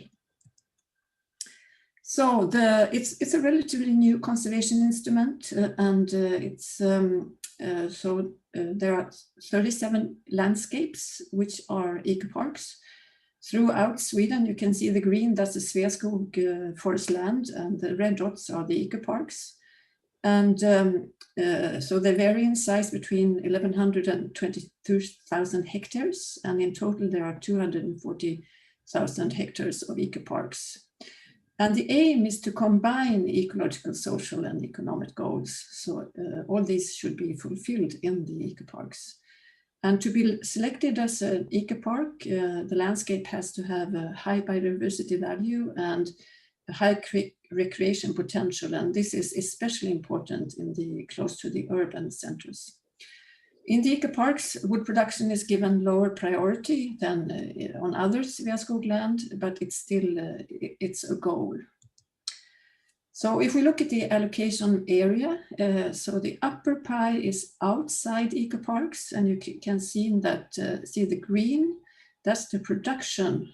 That's where production is the main goal, and the red is where conservation is the main goal, and the yellow is other land than forest land. So if we look at within eco-parks, the lower pie, you can see that the green is much smaller, so the production is much smaller, and the conservation part of the area is much larger. Some examples, as I said, is from the far south to the far north. So it's North Boreal Forest up left. One management method in eco-parks, the boreal eco-parks, is conservation burnings, prescribed burnings as a conservation tool. And lower left, that's one of the most important recreational areas, Sveaskog parks. It's in south central Sweden. And also the lower right, that's a southern deciduous woodland type of forest. That's also a type of eco-park. So it's a large variation. So the planning, when Sveaskog plans an eco-park, they start with a detailed nature conservation field inventory of every stand. And then they found the most important stands and mapped them. And with this as a basis, in combination with their other information in their stand databases, they decide on also stands which have a high restoration potential and need. And from these two data sets, they for every stand set a goal, and they are in 4 categories. The red, bright red, that's where there is free development, and the pink is where there is conservation, nature conservation goal, but with management for conservation. The light green is where there is production goal, but with enhanced conservation concern, there's more retention than usual.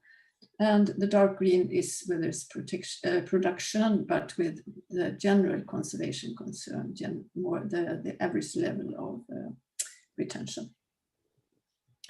So the conservation management category is, I will show some examples. It's in the upper panel.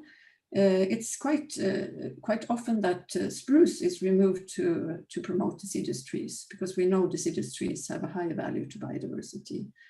And if we go lower left, as I said, prescribed burning, conservation burnings are performed to restore natural dynamics, and also restoring hydrology is also made in some of the eco-parks, and also restoring the traditional agricultural landscape with grazing and wooded pasture, which we know also are very important for biodiversity. This is made in some of the southernmost eco-parks.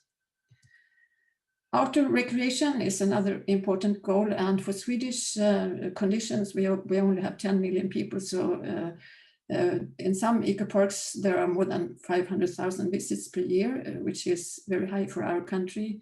And so some of them are very important, and Sveaskog produces, of course, information material, and footpaths, resting places, picnic areas, etc. are constructed. And on all the forest land, berries and mushrooms are allowed to pick. This is nothing special for the eco-parks. This is also for other Swedish forest land. And fishing permits are sold in some of the eco-parks. So outdoor recreation is also an important goal. Wood production is also important, but much less so than outside of the eco-parks. So 36% of the forest area is used. Sorry to say, you have only 3 minutes left. Is used for wood production, and clear cutting is prevailing. But compared to Sveaskog forests outside eco-parks, there's higher retention, 70% instead of 10%, and the annual harvest rate is only 10% compared to the normal. And there's also monitoring and research going on, research programs, and Sveaskog cooperates with universities in student project works and supports research. So reflections. So this is so far an unusual approach, this landscapes approach. It is successful in the sense that monitoring shows that there's a biodiversity benefit, and the visitation rate also shows that some of the eco-parks are very important for recreation. And one sign of this is that 2 other large forestry companies have followed and made their own types of eco-parks. Wood production is questioned by NGOs. They think that there should be no wood production, and of course, to continue with the eco-park concept, it's dependent on support from the government to Sveaskog. Thank you so much. And if there are some questions, I think Peter Bergman, the chief ecologist, is online. So if I cannot answer technical questions, we can get help from him. Thank you. Thank you, Lena. Yeah, we'll have questions later. So there will be another presentation right now from Tom Houlihan. Hello, Tom. Be ready. Tom works as a forestry specialist with TGOSC, the Agriculture and Food Development Authority in Ireland, which operates nationally and has many international collaborations. His work involves providing a bridge between forest research and forest knowledge exchange. Tom's presentation will cover Ireland's native woodland resource and ongoing endeavors to help its protection and expansion. So thank you, Tom, and the screen is yours. Okay, thank you. Can you see my screen? Perfectly, yes, thank you. And is the now it's gone. Now okay. It's gone again. Yeah, I'll hit it again. So is that okay now? Can you see it?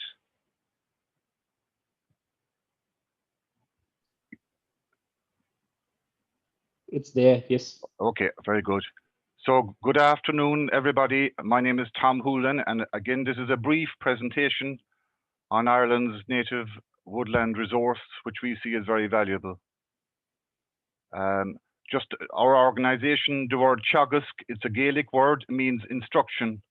And the image shows the teagasc model of innovation support and knowledge delivery, which is based on many two-way collaborations. The Teagasc Forestry Development Department, in which I work, integrates research, advisory, and training support to our stakeholders. And we also support development initiatives and promote sustainable forestry. So our collaborative research projects are wide-ranging, including tree improvement programs, broadleaf silviculture, and the transformation of conifer stands to continuous cover where appropriate. We provide independent advice to landowners and forest owners, from one-to-one support, as you see here, to national forest demonstrations. And our training support includes the provision of remote learning as well as on-site forest owner training. So that's the range. And just a small bit of history. This is Ireland's forest cover over time. Native trees gradually began to arrive in Ireland after the last ice age, about 11,000 years ago. And about 5,000 years ago, we had over 80% forest cover, as you can see, but the history of our native woodlands is one of progressive decline due to a range of factors. By 1928, we had only 1.2% of our land area under forest cover, but this has increased over the last century, as you see. So our overall forest cover now stands at 770,000 hectares, or 11% of the land area. The second map is a subset of this, and it shows the distribution of ancient and long-established woodlands, as well as woodland habitats. And the 2017 National Forest Inventory reports an area of 128,000 hectares of native forests. This would be where the native species occupy 80% or more of the canopy. It also reports over 85,000 hectares of mixed forests, where the native species occupy a lower canopy proportion. So what we have in Ireland are small areas of native woodland scattered throughout the countryside, much in private ownership. And while some woodlands are under pressures and need to be protected, there is also a growing interest to expand the resource, which can complement our other forest types, including commercial forests. And we think that is a key to going forward. So I'm going to present two short case studies, both from the southwest of Ireland in the county called Kerry. And the first case study involves Ballycd Wood, which is a wonderful resource over 32 hectares near the town of Tralee, as you see on the map. The woodland contains 8 habitat types, including 5 woodland habitats, and it was purchased on behalf of the local community in 1993, is held in trust and managed by the local authority, Kerry County Council. And Ballycd is a great example of how woodlands can provide a flow of ecosystem services. And for example, it's an important recreational amenity enjoyed by many locals and visitors, and it receives support from the Department of Agriculture, Food and the Marines Neighbourhood Scheme, which has helped develop excellent facilities for amenity. Ballycd Wood is a special area of conservation, and the qualifying interest is an important alder ash alluvial forest. It's also a haven for biodiversity and provides habitat connectivity in the landscape. And to illustrate this, I have listed a wide range of associated species in this 32-hectare parcel from previous surveys. Ballycd Wood was first mapped in 1587, so has a long history and is an important part of our cultural heritage. It's a great resource, providing the opportunity to learn about nature while gaining fitness and health benefits in the process. The woodland helps protect adjoining water quality and associated biodiversity, and we feel that new native woodlands can also deliver these benefits in the wider landscape. And finally, Ballycd contributes to carbon take-up and storage, which is important for climate change mitigation. So the range of services, and we're here looking at a natural capital approach, which involves recognizing and measuring the economic value that woodlands hold due to the many services they supply. So the purpose of natural capital accounting is not to change the fundamental and intrinsic value of nature. This is arguably priceless. However, sharing natural capital value with society may help provide a focus on woodland restoration and expansion. So you can see here the 2014 report provides a baseline estimate of the value of Ireland's native woodlands of between 100 and 143 million euro per annum. The report also provides equivalent estimates based on the expansion of woodland to 25% of overall forest cover. And this could yield an overall annual ecosystem service value of 274 million. So according to the authors of this report, estimates for the value of, we'll say, water-related services are likely to rise. Again, as situations change and new metrics become available. And during these challenging times, the health benefits offered by our woodlands have come strongly into focus. And finally, the economic value for carbon storage and sequestration is also likely to rise in the future with adjustments to the price of carbon. So the overriding objective regarding native woodlands is to manage for biodiversity and conservation, but in many woodlands, the production of various wood and non-wood products using appropriate traditional and close to nature management may be compatible with this primary objective. So this slide presents opportunities and shows them for woodland owners, which Teagasc are collaboratively endeavouring to foster, as shown, through initiatives such as Hardwood Focus. Farmers and landowners who wish to develop new native woodlands. 3 more minutes, Tom. Sorry? 3 more? Okay, thank you. Farmers and landowners who wish to develop new native woodlands or alternatively restore existing woodlands can avail of the attractive incentives under native woodland establishment or conservation supports. And these have been developed and are operated by the staff in the Department of Agriculture, Food and the Marine in a partnership approach with other stakeholders. And I'm just showing here other innovative supports such as shelter and fencing schemes, neighbourhood scheme, as we looked at, woodland creation on public lands, and a woodland environmental fund, which allows business use a corporate social responsibility approach. So the final case study tells the story of a very progressive farmer who has established woodland on his land through the native woodland establishment supports. And Pat O'Connor and his family farms 75 hectares in a valley in South Kerry. Pat has always had a great interest in nature. In 2006, he established 16 hectares of new native woodland. Using grant aid and annual premium supports that were available. And this slide shows the transition between 2006 and 2020. Pat subsequently developed further forestry, commercial forestry. So I've got a mixture of both native woodlands and a commercial parcel of forestry. He retains all his enthusiasm and he monitors the progress of his resource, which combines both commercial and native, which is a complementary mix. And it's an important feature for Pat in the landscape. So I'm just going to give a couple of final messages. I hope I've shown that native woodlands represent one of Ireland's most important and enduring what I call national treasures. They deliver a range of ecosystem services, such as biodiversity enhancement, that is greatly of benefit to society. And expanding our native woodlands in Ireland can complement other forest types, which together can provide the full range of services that would be required for society. So thank you for that.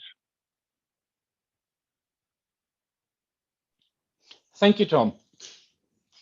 So now there's time for a few questions. I've seen that there are 2 in the pipeline already. The one is from a certain Hans, who does not specify himself. He asks to specifically Lena, that Sveaskog receives a lot of critics in these days from third-party interests, logging the last unprotected old-growth forests, contributing to Sweden not reaching in the targets of biodiversity. How do you relate to those facts? Wow.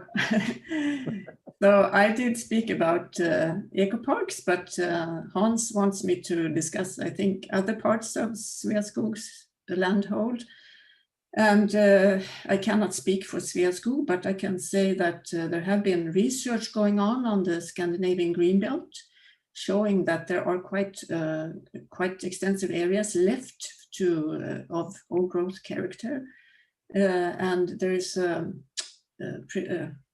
government investigation going on And I know that they are discussing now if they can protect these green belts in a better way. It's still very much protected. It's the area that's most protected in Sweden, but it's discussed to be protected even more. And of course that would involve Sveaskog. And I know there is conflict, there's a huge conflict. I know that between the NGOs and Sveaskog. So, yeah. Okay, thank you. There's another question addressed to your presentation. Maybe you and your colleagues can have a look at the cost in the Q&A.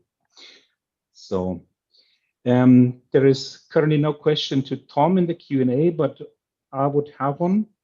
Tom, it seems that your native woodlands are rather young in Ireland, and I was wondering if there's any connection maybe to older trees outside the forest landscape, like old oaks in pasture land. And I would be interested in if there's a monitoring going on in the provision of biodiversity by those old trees in connection to your native woodlands. Yes, well, I referred to the ancient, long-established woodlands, and these would be woodlands that are going back to before the 1650s, which is quite a long time. But this is a small subset of our native woodlands, estimated, I think, in less than 20,000 hectares. A lot of our woodlands would be, I suppose, strictly speaking, semi-natural woodlands, you know, that are not there as long. But there is quite a lot of monitoring, and we have an extensive hedgerow system in Ireland, and the trees on the hedgerows would have linkages with the original woodland and would be dating back to the 1700s and 1800s. There is monitoring going on. One of our threats at the moment is ash dieback disease. So ash would be a native species in Ireland, and it is spreading around the countryside. So that is being monitored. We've research that's ongoing in terms of looking at identifying trees with a high level of resistance and using these for future breeding programs that hopefully over time will give us some options in terms of preserving our ash and maybe returning it gradually over time. Okay, thank you. Now we will proceed to the next round of presentations. There will be 3 in a row. And the next presenter will be Sandra Alcobia.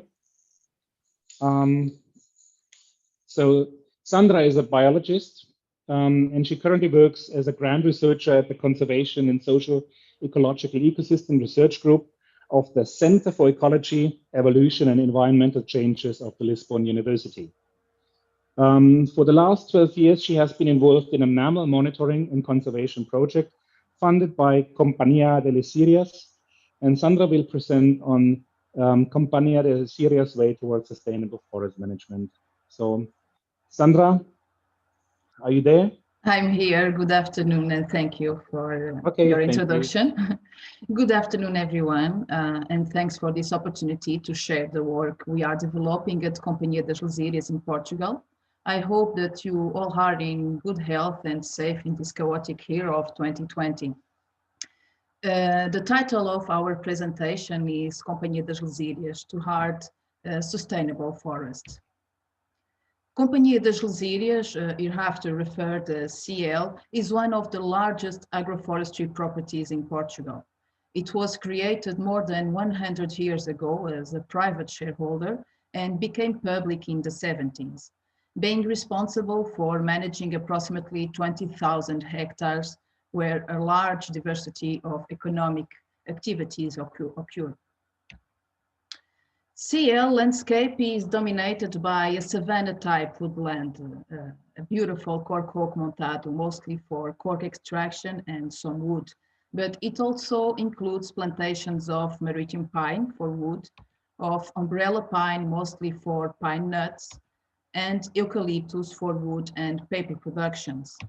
In terms of agriculture, CL has irrigated areas for corn productions, rice fields, vineyards for a very good wine production, and olive groves for olive oil production.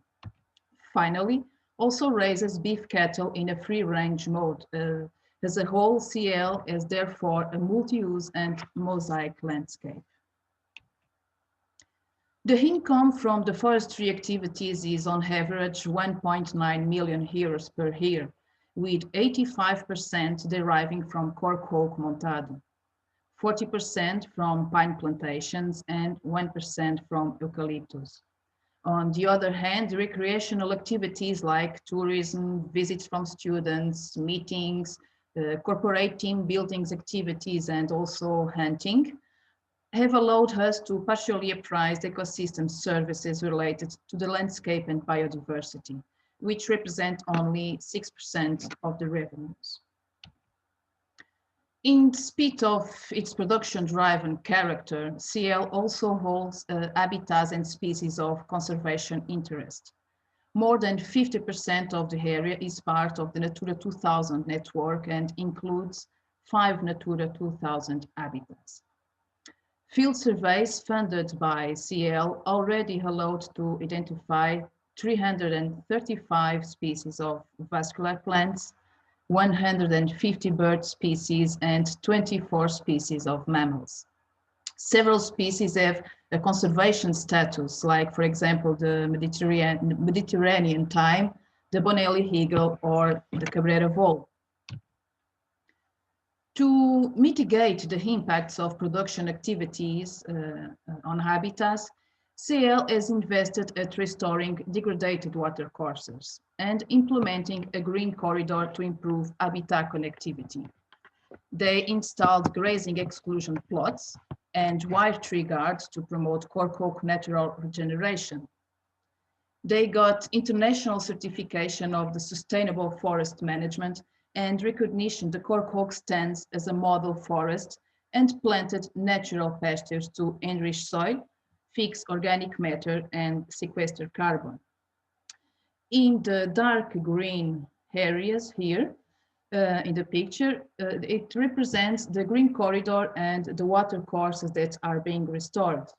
And the light green areas represent areas with grazing exclusion.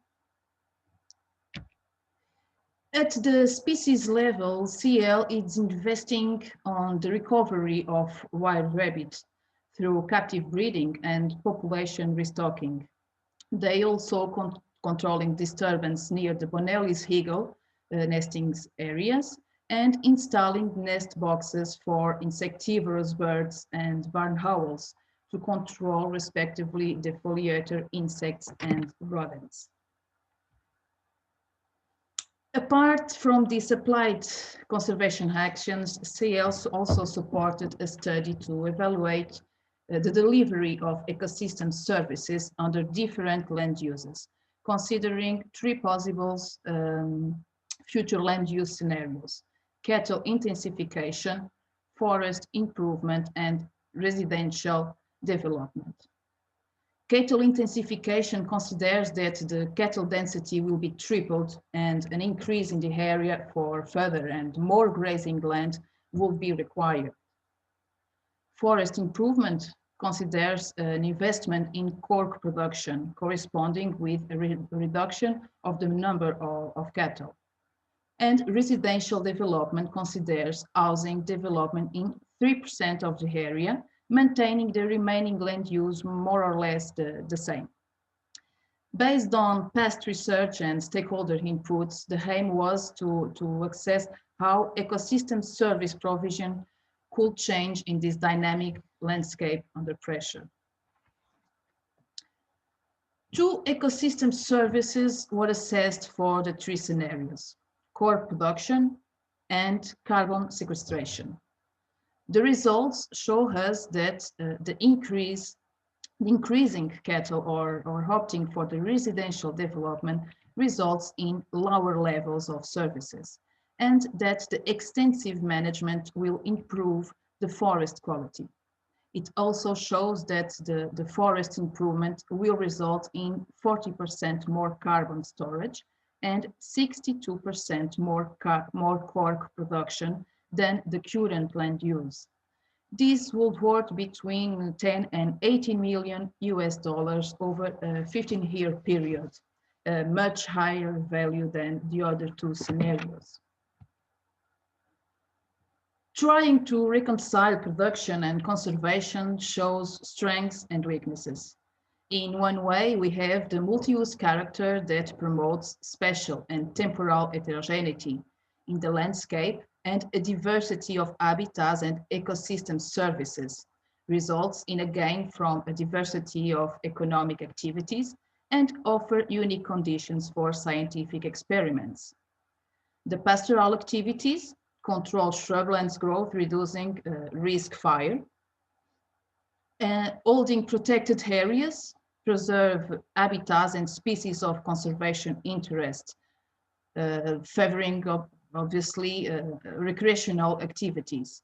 And 3 more minutes. Okay, thank you. And at least being part of an international long-term socio-ecological research network increases knowledge on the structure and functioning of the systems. The same feature may translate in weaknesses, where the multi-use character represents several sources of disturbance in space and time. Pastoral activities promote soil compressions and simplify the vegetation structure and impacts tree regeneration. And protected areas obviously imposes limits to management. That's why a sustainable forest management results from the right balance between these strengths and weaknesses. In an effort to achieve this balance, CL cooperates regularly with the Institute for Nature Conservation and the scientific community. The activity plan follows the forest certification standards. The management actions incorporate scientific evidences deriving from studies supported directly by the company, and at last, CL promotes the technical improvement of its staff and gives support to training activities at academic level. I hope I'm in time. Thank you very much for your attention. If you have some questions, I will try to answer because this is the work of a very big team. I leave you here the contacts from the different groups in case I can't answer of any kind of questions that you pose me. Thank you.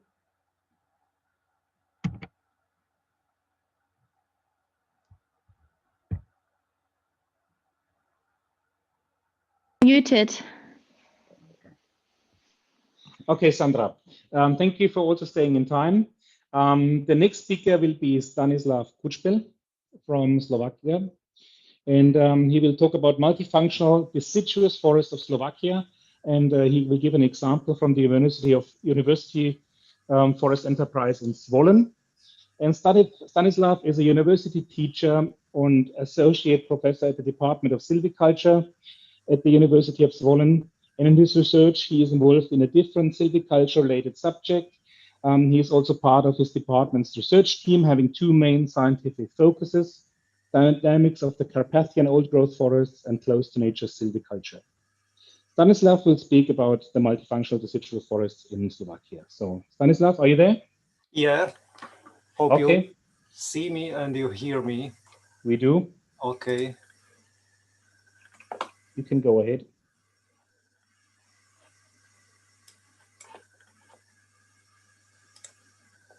Well, now it's the presentation visible. Yes, thank you. Okay, great. So thanks for the introduction. Well, please let me now present to you our contribution to the topic of today's webinar that we titled Multifunctional Deciduous Forest of Slovakia, an example from the University Forest Enterprise in Zvolen. So at the beginning, I want to shortly introduce the University Forest Enterprise. The UFE is the facility of the Technical University in Zvolen, which Faculty of Forestry is part of. As you can see, it's located in the central Slovakia, and on the left side of the picture, you can see in dark green the forest stands of University Forest Enterprise. So pale green are the forest stands of the other owners around the city of Zvolen. So UFE, the size of the enterprise is roughly some 10,000 hectares. Well, now some basic information to the enterprise. Regarding the altitude, it ranges from some 200, 250 a meter above sea level up to more than 1,000. The forests there are growing on the volcanic parent rocks, and they are ranging from oak forests up to the mixed fir beech forests. Regarding the nature protection, you can find some 450 hectares of strict forest reserve there, and something more than 1,300 hectares of Natura 2000 sites. And what we foresters are usually interested in, so some production details. The average volume is nearly 300 cubic meters per hectare, with the annual increment about 6.5 cubic meters per hectare. The management is basically based on the small-scale shelter wood system. Well, small-scale and irregular forms of shelter wood system. And here just a remark, what does it mean small-scale in Slovakia? So the regeneration blocks should be not larger than 3 hectares, but we preferred, or in general preferred, are the groups under 0.2 hectares. Well, to the aims, the aims of the University Forest Enterprise can be described as a kind of triangle, with the highest priority of education, and to serve as a facility for the students, for the training, for their training in the field, for their bachelor and diploma thesis, etc., is the main purpose of the UFE. Then the second one is the science, because we think that without science, solid scientific foundations, the progress in practical management is very questionable. And the last but not least, of course, the production. So it serves to generate enough resources to cover the costs of all the non-profitable functions. Here at the bottom, you can see the proportion of the particular forest categories according to the Slovakian forestry law. And you can see here that 70% are covered by the special purpose forests. 14% are the protection forests, so it's mostly the soil protection function. And only 6% of the enterprise are the pure commercial forests.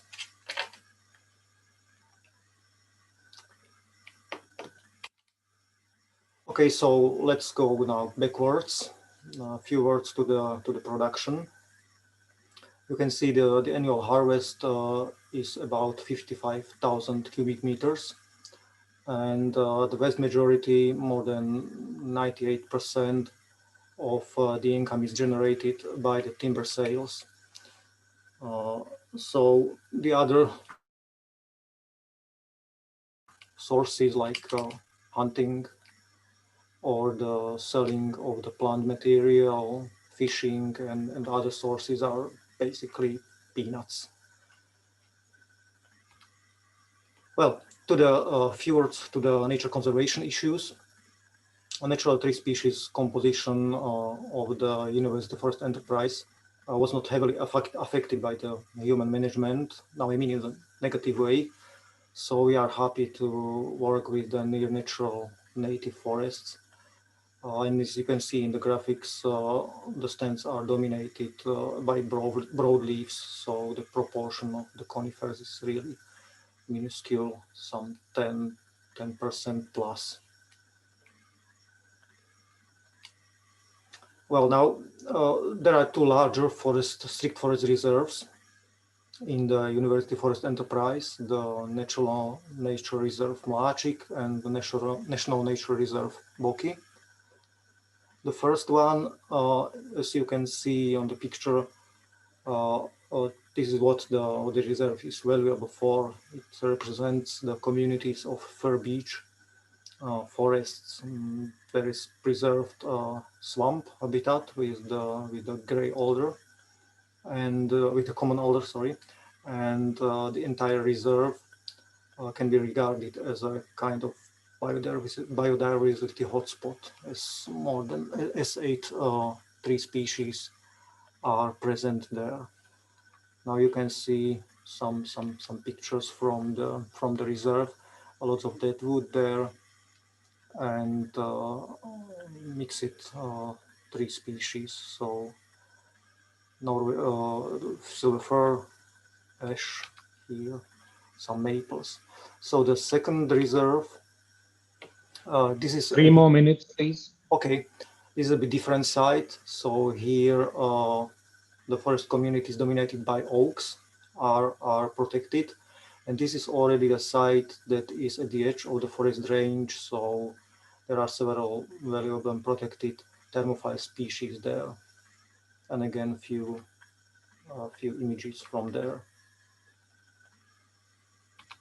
Well, for us, foresters and silviculturists, we are working basically with centurial scales, so the memory should be very important.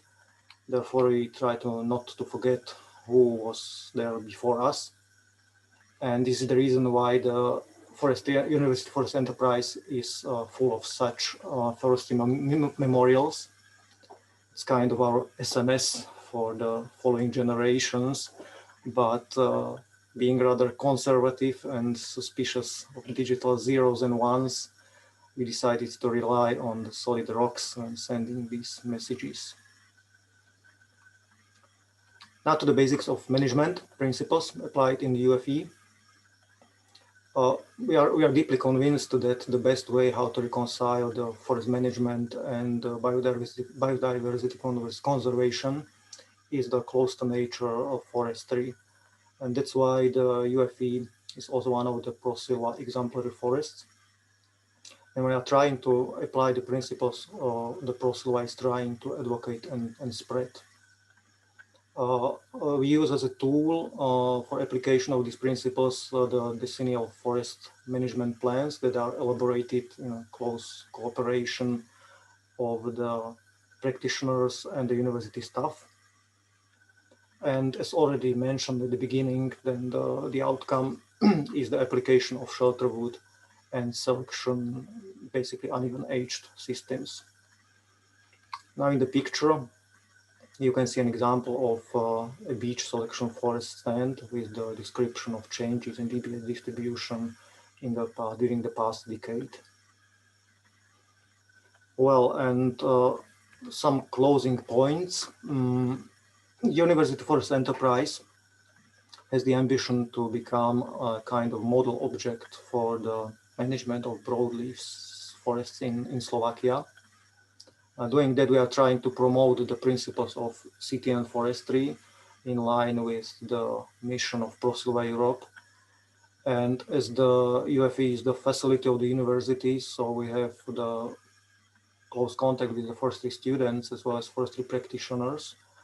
So we see it's a crucial potential for spreading these ideas because, well, it's already the old Romans knew the words are teaching, but the examples are inspiring. So thanks for the attention.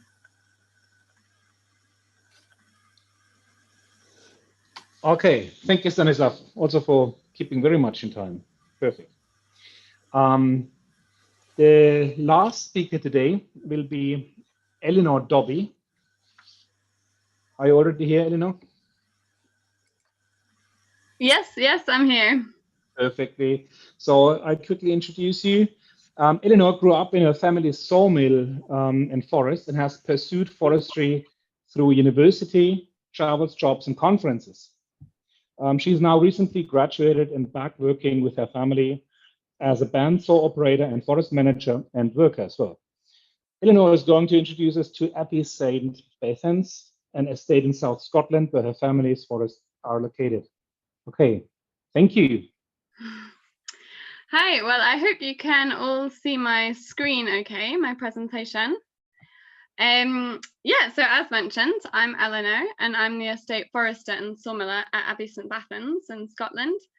So yeah, this is where I grew up, in my family's sawmill and forests. I'd also like to mention Johannes the Koning, he actually wrote the book chapter about Abbey St. Bathans for the book, and he works for the European Forest Institute and the University of Copenhagen. So at Abbey St. Bathans, we have just under 300 hectares of mixed forest. Most of that's productive conifer forest, but there's also a decent amount of ancient oak woodland and some open ground, sort of heathland, which is managed for conservation. The compartments are mostly single species and single age, and we're in the process of transforming them from uniform forestry to continuous cover pro-silver forestry. And all the timber generated from this management goes to the sawmill, which is the big green star in the center of that map. So the sawmill is quite literally at the heart of everything. The main aim of our forests is to provide a steady supply of quality timber to the sawmill. And while doing this, to benefit the environment and the surrounding land uses. And I think this kind of echoes what a lot of previous speakers said, that though timber is the main overarching aim, it's not really like more important than the environment. I really liked how Eckart put it, that they go hand in hand, the timber production and the environment. And the main purpose of the sawmill is to add value to our timber and to create employment, and also to supply sustainable timber to our really wide range of customers. The photo in the background, that shows these two aims in action. So there I'm choosing a tree with my dad, and then I sawed it into a big beam, and it was part of a timber frame house. So I think for some of you in Europe, this might not seem so radical, but it is very different from the rest of Scotland. So historically, in the UK, timber prices have been really, really low. And there's also been a massive decline in small and medium-sized sawmills. Most of them have disappeared between the last 60 and 30 years.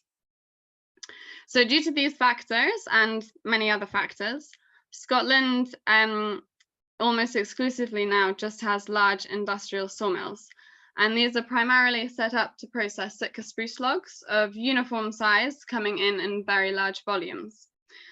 So if you want to make money from forestry, the best way to do it here is to grow single-aged monocultures and harvest them in large-scale clear cuts. Unsurprisingly then, this is by far the most dominant management system in Scotland. And it does have its place because we need the lumber, but as I'm sure you'd agree, there is also an important need for more sustainable, diverse forestry. But the economics of doing this aren't particularly encouraging, in Scotland at least, unless you have a small local sawmill. This really changes everything. Our sawmill is highly flexible in terms of machinery and customer base. So we can create high value products from a very wide range of species, not just Sitka spruce. The same goes for size. We can make use of timber all the way from first thinnings through to massive old trees. Also, we want the timber to come in small volumes, so there's no need for large-scale destructive clear cutting. We can make far more money from our trees by milling them ourselves than by sending them off to the industrial sawmills. This means that the sustainable forest management is made viable, and it's actually driven by economic considerations. So if there's one thing that I want you to have as the take-home message, it's that small, medium-scale sawmills have a huge potential to encourage and support sustainable forest management. And in the UK, at least, this is sadly often completely overlooked. And last but not least, another benefit of the sawmill is that it means that we can make a living, and this wouldn't be possible from the forests alone. So how do we make our living from the sawmill? My dad inherited a water-powered circular saw, and from there he's been expanding and experimenting for the past 40 years. At the moment, we saw roughly 700 cubic meters a year of round timber and produce about 300 cubic meters a year of wood chips. And yeah, mostly this is from our own timber. However, we will buy it in if we need a species we don't have for a particular order, or we'll snap up a good deal if the timber is being sold cheaply. Though we saw a wide range of species, our production focus is on larch and Douglas fir, as we tend to be able to add the most value to these. That's what you can see in our forwarder trailer sitting in the sawmill in the background photo. Also, the sawmill, along with the forest operation, employs about 6 people, and we often also take students and interns. And yeah, this is what we spend our time doing in the sawmill. So there's the primary processing. The logs come in, they're broken down and sawn up either on a circular saw, which my dad operates, or a large bandsaw, which my partner and I operate. If necessary, the wood is then cross-cut and or resawn on a smaller circular saw and bandsaw. For secondary processing, we can do kiln drying if it needs to be used in houses, and we can also plane and mold planks to make flooring and decking and such like. If it's going to be used in construction, we're certified to do visual strength grading. All the waste wood is chipped and it feeds 4 biomass boilers, and these heat most of the village. It's really amazing to be able to provide sustainable local timber to our customers. We can cut pretty much whatever anyone wants within reason. So this goes from timber frame houses to the bottom of lobster pots and everything in between. So timber deliveries are always fun and interesting. So now I'll explain more about the trees that we're milling.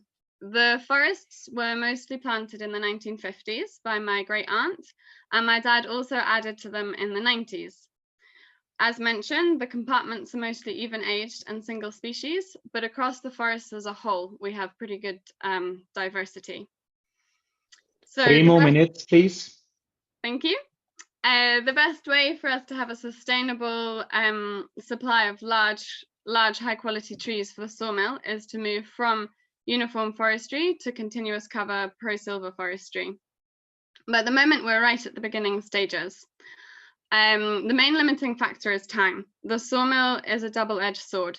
So it gives us a market for our trees, which is great, but it also absorbs most of the available labor. So sometimes we don't actually have time to cut the trees in the first place because, yeah, customers are far less patient than the forest. So that means our forests are a bit overstocked. So with that in mind, our most important management prescription here is thinning. So we give space to the best trees, and these are harvested when they reach an optimum size or if we need one to fulfill a specific order. We cut them using an excavator with a harvesting head, and we also do a lot of hand felling. Restocking is done when the thinning creates big enough canopy gaps. So we'll use underplanting of both conifers and broadleaves, along with natural regeneration. Native broadleaves are planted on the forest edges and in riparian areas to increase the shelter and biodiversity and amenity. All the areas being regenerated have to be protected by temporary deer netting. The main risks they face are deer, disease, and climate change. So the deer we deal with by employing a hunter, and disease and climate change we're hoping to overcome by increasing diversity and then thinning to favor the best suited species in the future.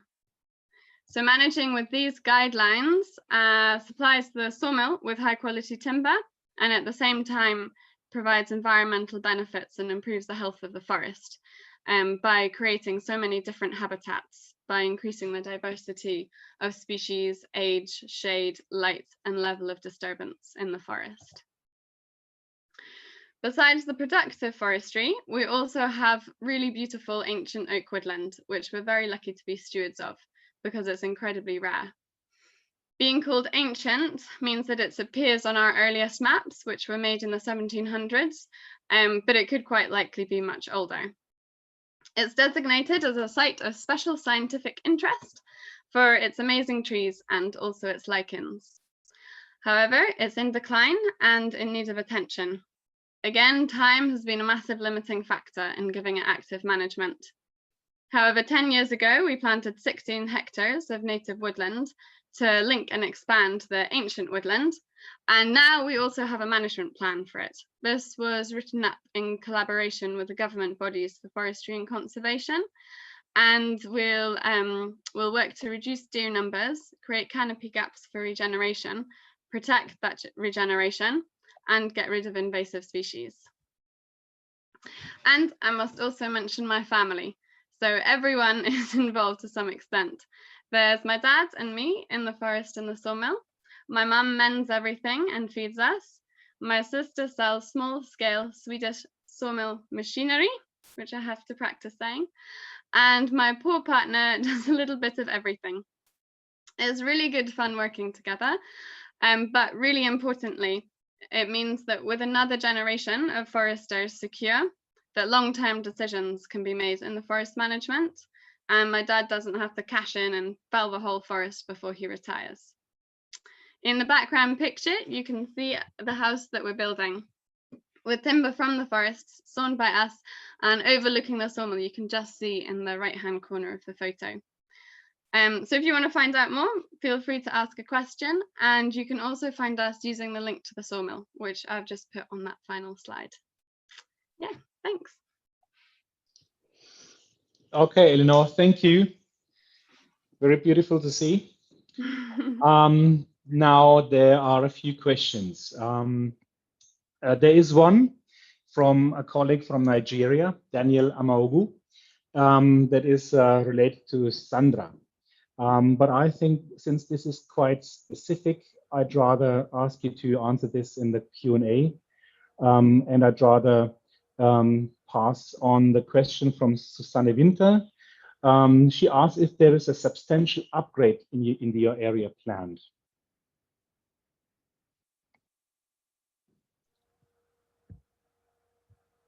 Sandra? Okay, I'm here. I was trying to.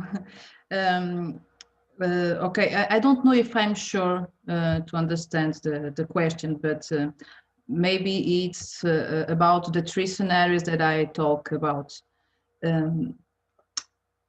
It's very difficult because if they reduce the cattle, it will be a little bit increased, but until they have some economic incentives from the UA for the cattle, it will be very difficult to reduce the cattle, the grazing on the area. But I'm really not sure if that was the question. If that's so, I want her to write me an email, please, because I will put her in contact with the group that work in that case scenario.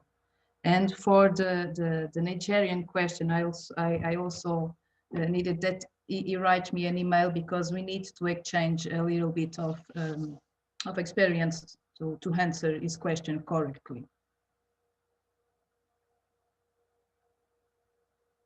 Okay, thank you, Sandra.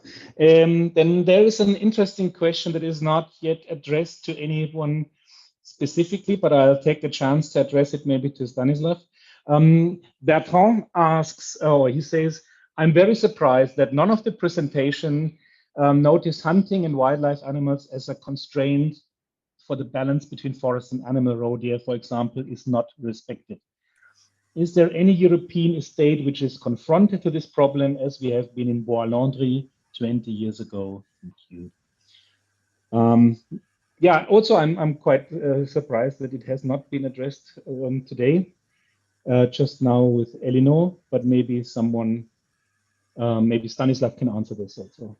Yeah, in my opinion, the reason why it wasn't mentioned by anyone is that this is so obvious in the Europe today that nearly everyone has the problem with the overpopulated forest stands, so say roe deer or red deer.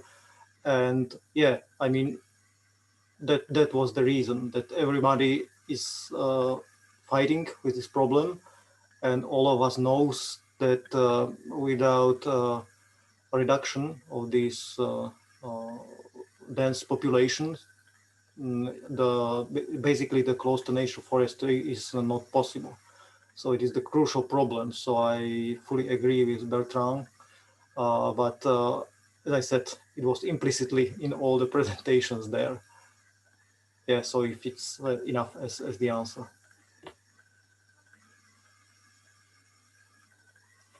Okay, thank you. And then there is a question from Tim Green to Eleanor. So the map showed a quite large area of Sitka spruce, but you mentioned that the focus of the sawmill is on Douglas fir and larch. So are you aiming to reduce the area of Sitka? Yeah, we are. So Sitka, I mean, it grows really well, and it's just been like the done thing to plant so much of it. I mean, as I said, it's the dominant tree in Scotland. So yeah, a lot was planted, but as we thin this and regenerate it, we'll be planting a lot less. Yeah, because it's less suited to our area now, being on the east of Scotland. It's getting a bit dry for Sitka spruce. And also because we just can't add as much value to it, because that's what the big mills specialize in. So it's helpful for us if we are making products that the large industrial sawmills don't make. Yeah, so we're reducing it. We'll still have some Sitka. I mean, it has its place, but we're regenerating far less of it than we have at the moment.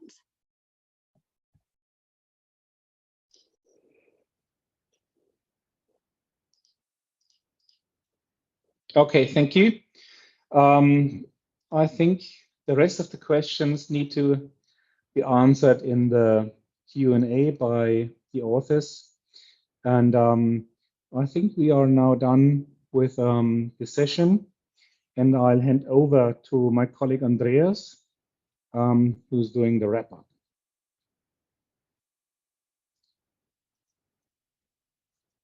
Andreas, are you there?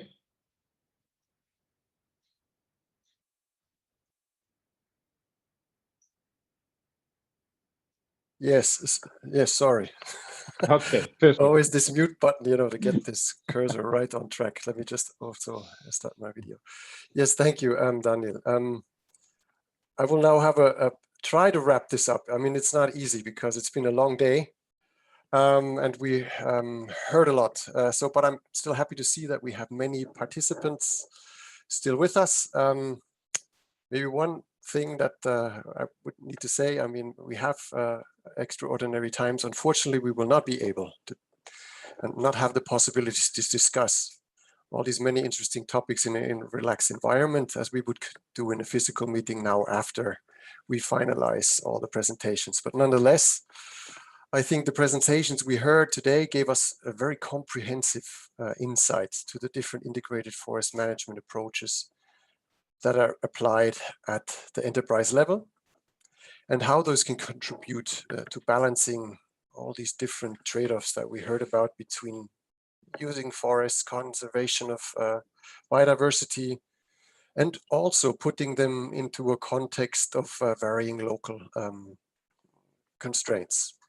I think that was quite obvious to see. The examples which we've heard about, I think, and we also expressed that in the book, is it really took us on a tour de Europe, as we call it also in our chapter, in our introductory chapter. And it's, in this case today, it took us from Portugal to Sweden, and then from Slovenia to Ireland and everywhere in between. So exactly this actually was one of the motivations for putting together this book, which in the end actually showcases many more of these practice examples, 32 as far as I remember, from different forest enterprises, from forest owners, regional initiatives, and so on. But all of them are kind of connected through this integrating biodiversity conservation in managed forests. And this will undoubtedly remain of critical importance, as most of Europe's forests will also continue to be utilized with the aim of ensuring not only timber production, biodiversity, but also many other ecosystem services. Maybe just in this context, because I've been working in this field for very long, I would like to just draw quick attention to the European network Integrate, which was also mentioned in the course of the day in some of the presentation. This volunteer network consists of member organizations from 18 countries, and actually is currently chaired by Switzerland, under which this event is taking place, and we'll hear much more also in day 2 tomorrow. In the network, this integrated network looks exactly at the things that we have been discussing today, mutual understanding between different stakeholders, analyzing good practices, and integrating and conservation in managed forests. So while then also deriving some recommendations to the policy arena and also forest practitioners. Another central feature of that network is, as we also heard, is the MAR telescope network, which is used a lot for education in the field of forestry and nature protection. So anyway, so coming to a final conclusion, I hope you found these presentations very interesting and made you curious to also revisit these cases in more detail, and also all the others once the publication is available as a PDF online. Maybe tomorrow, just a brief look outward, is tomorrow we will continue based on what we have heard today on how to balance forestry and biodiversity conservation with interventions from research, policy and practice, and we will surely have an exciting panel discussion. Also Frank Krumm will then give a more better overview of the complete book publication and some of its major outcomes that we have put together based on all the contributions we received. With these final words, I would like to thank you all for your participation, and we all hope to welcome you tomorrow afternoon. Gesche, you should have the final word, I think, and provide any technical details for the participants still in the meeting, which relate to the second day of the webinar tomorrow. So thank you very much for joining this first day of the webinar. Yeah, thank you very much also from my side. Tomorrow we'll have the same setting. We have a different link though. I think you all received the link. We'll have simultaneous translation again tomorrow, which is crucial because we have a couple of German presentations and then also a German panel discussion with high-level policymakers, researchers, representatives of nature conservation, of the field of nature conservation. So we'll have a similar setting, but different stakeholders, and then also the panel discussion. And what else can I say? We'll have the chance again to do Q&A. Thank you all for sharing your questions, and I hope most of them have been answered. For those who haven't been answered, please stay in the chat. Our speakers will stay a little bit longer. And apart from that, I can only also say thank you. We're still more than 150 attendees in this room, which is quite amazing and wouldn't have been possible, I think, in a physical meeting. So that's the advantage of a virtual setting. We'll finish now, and in case you are encountering any problems with the Zoom, please be in touch with us. You'll find our contact information on the WSL website, or then they'll then your questions will be forwarded to us, to European Forest Institute. Have a nice afternoon, and we'll hopefully reunite together tomorrow again at 1 p.m. Central European Time. Have a good evening. Thank you very much.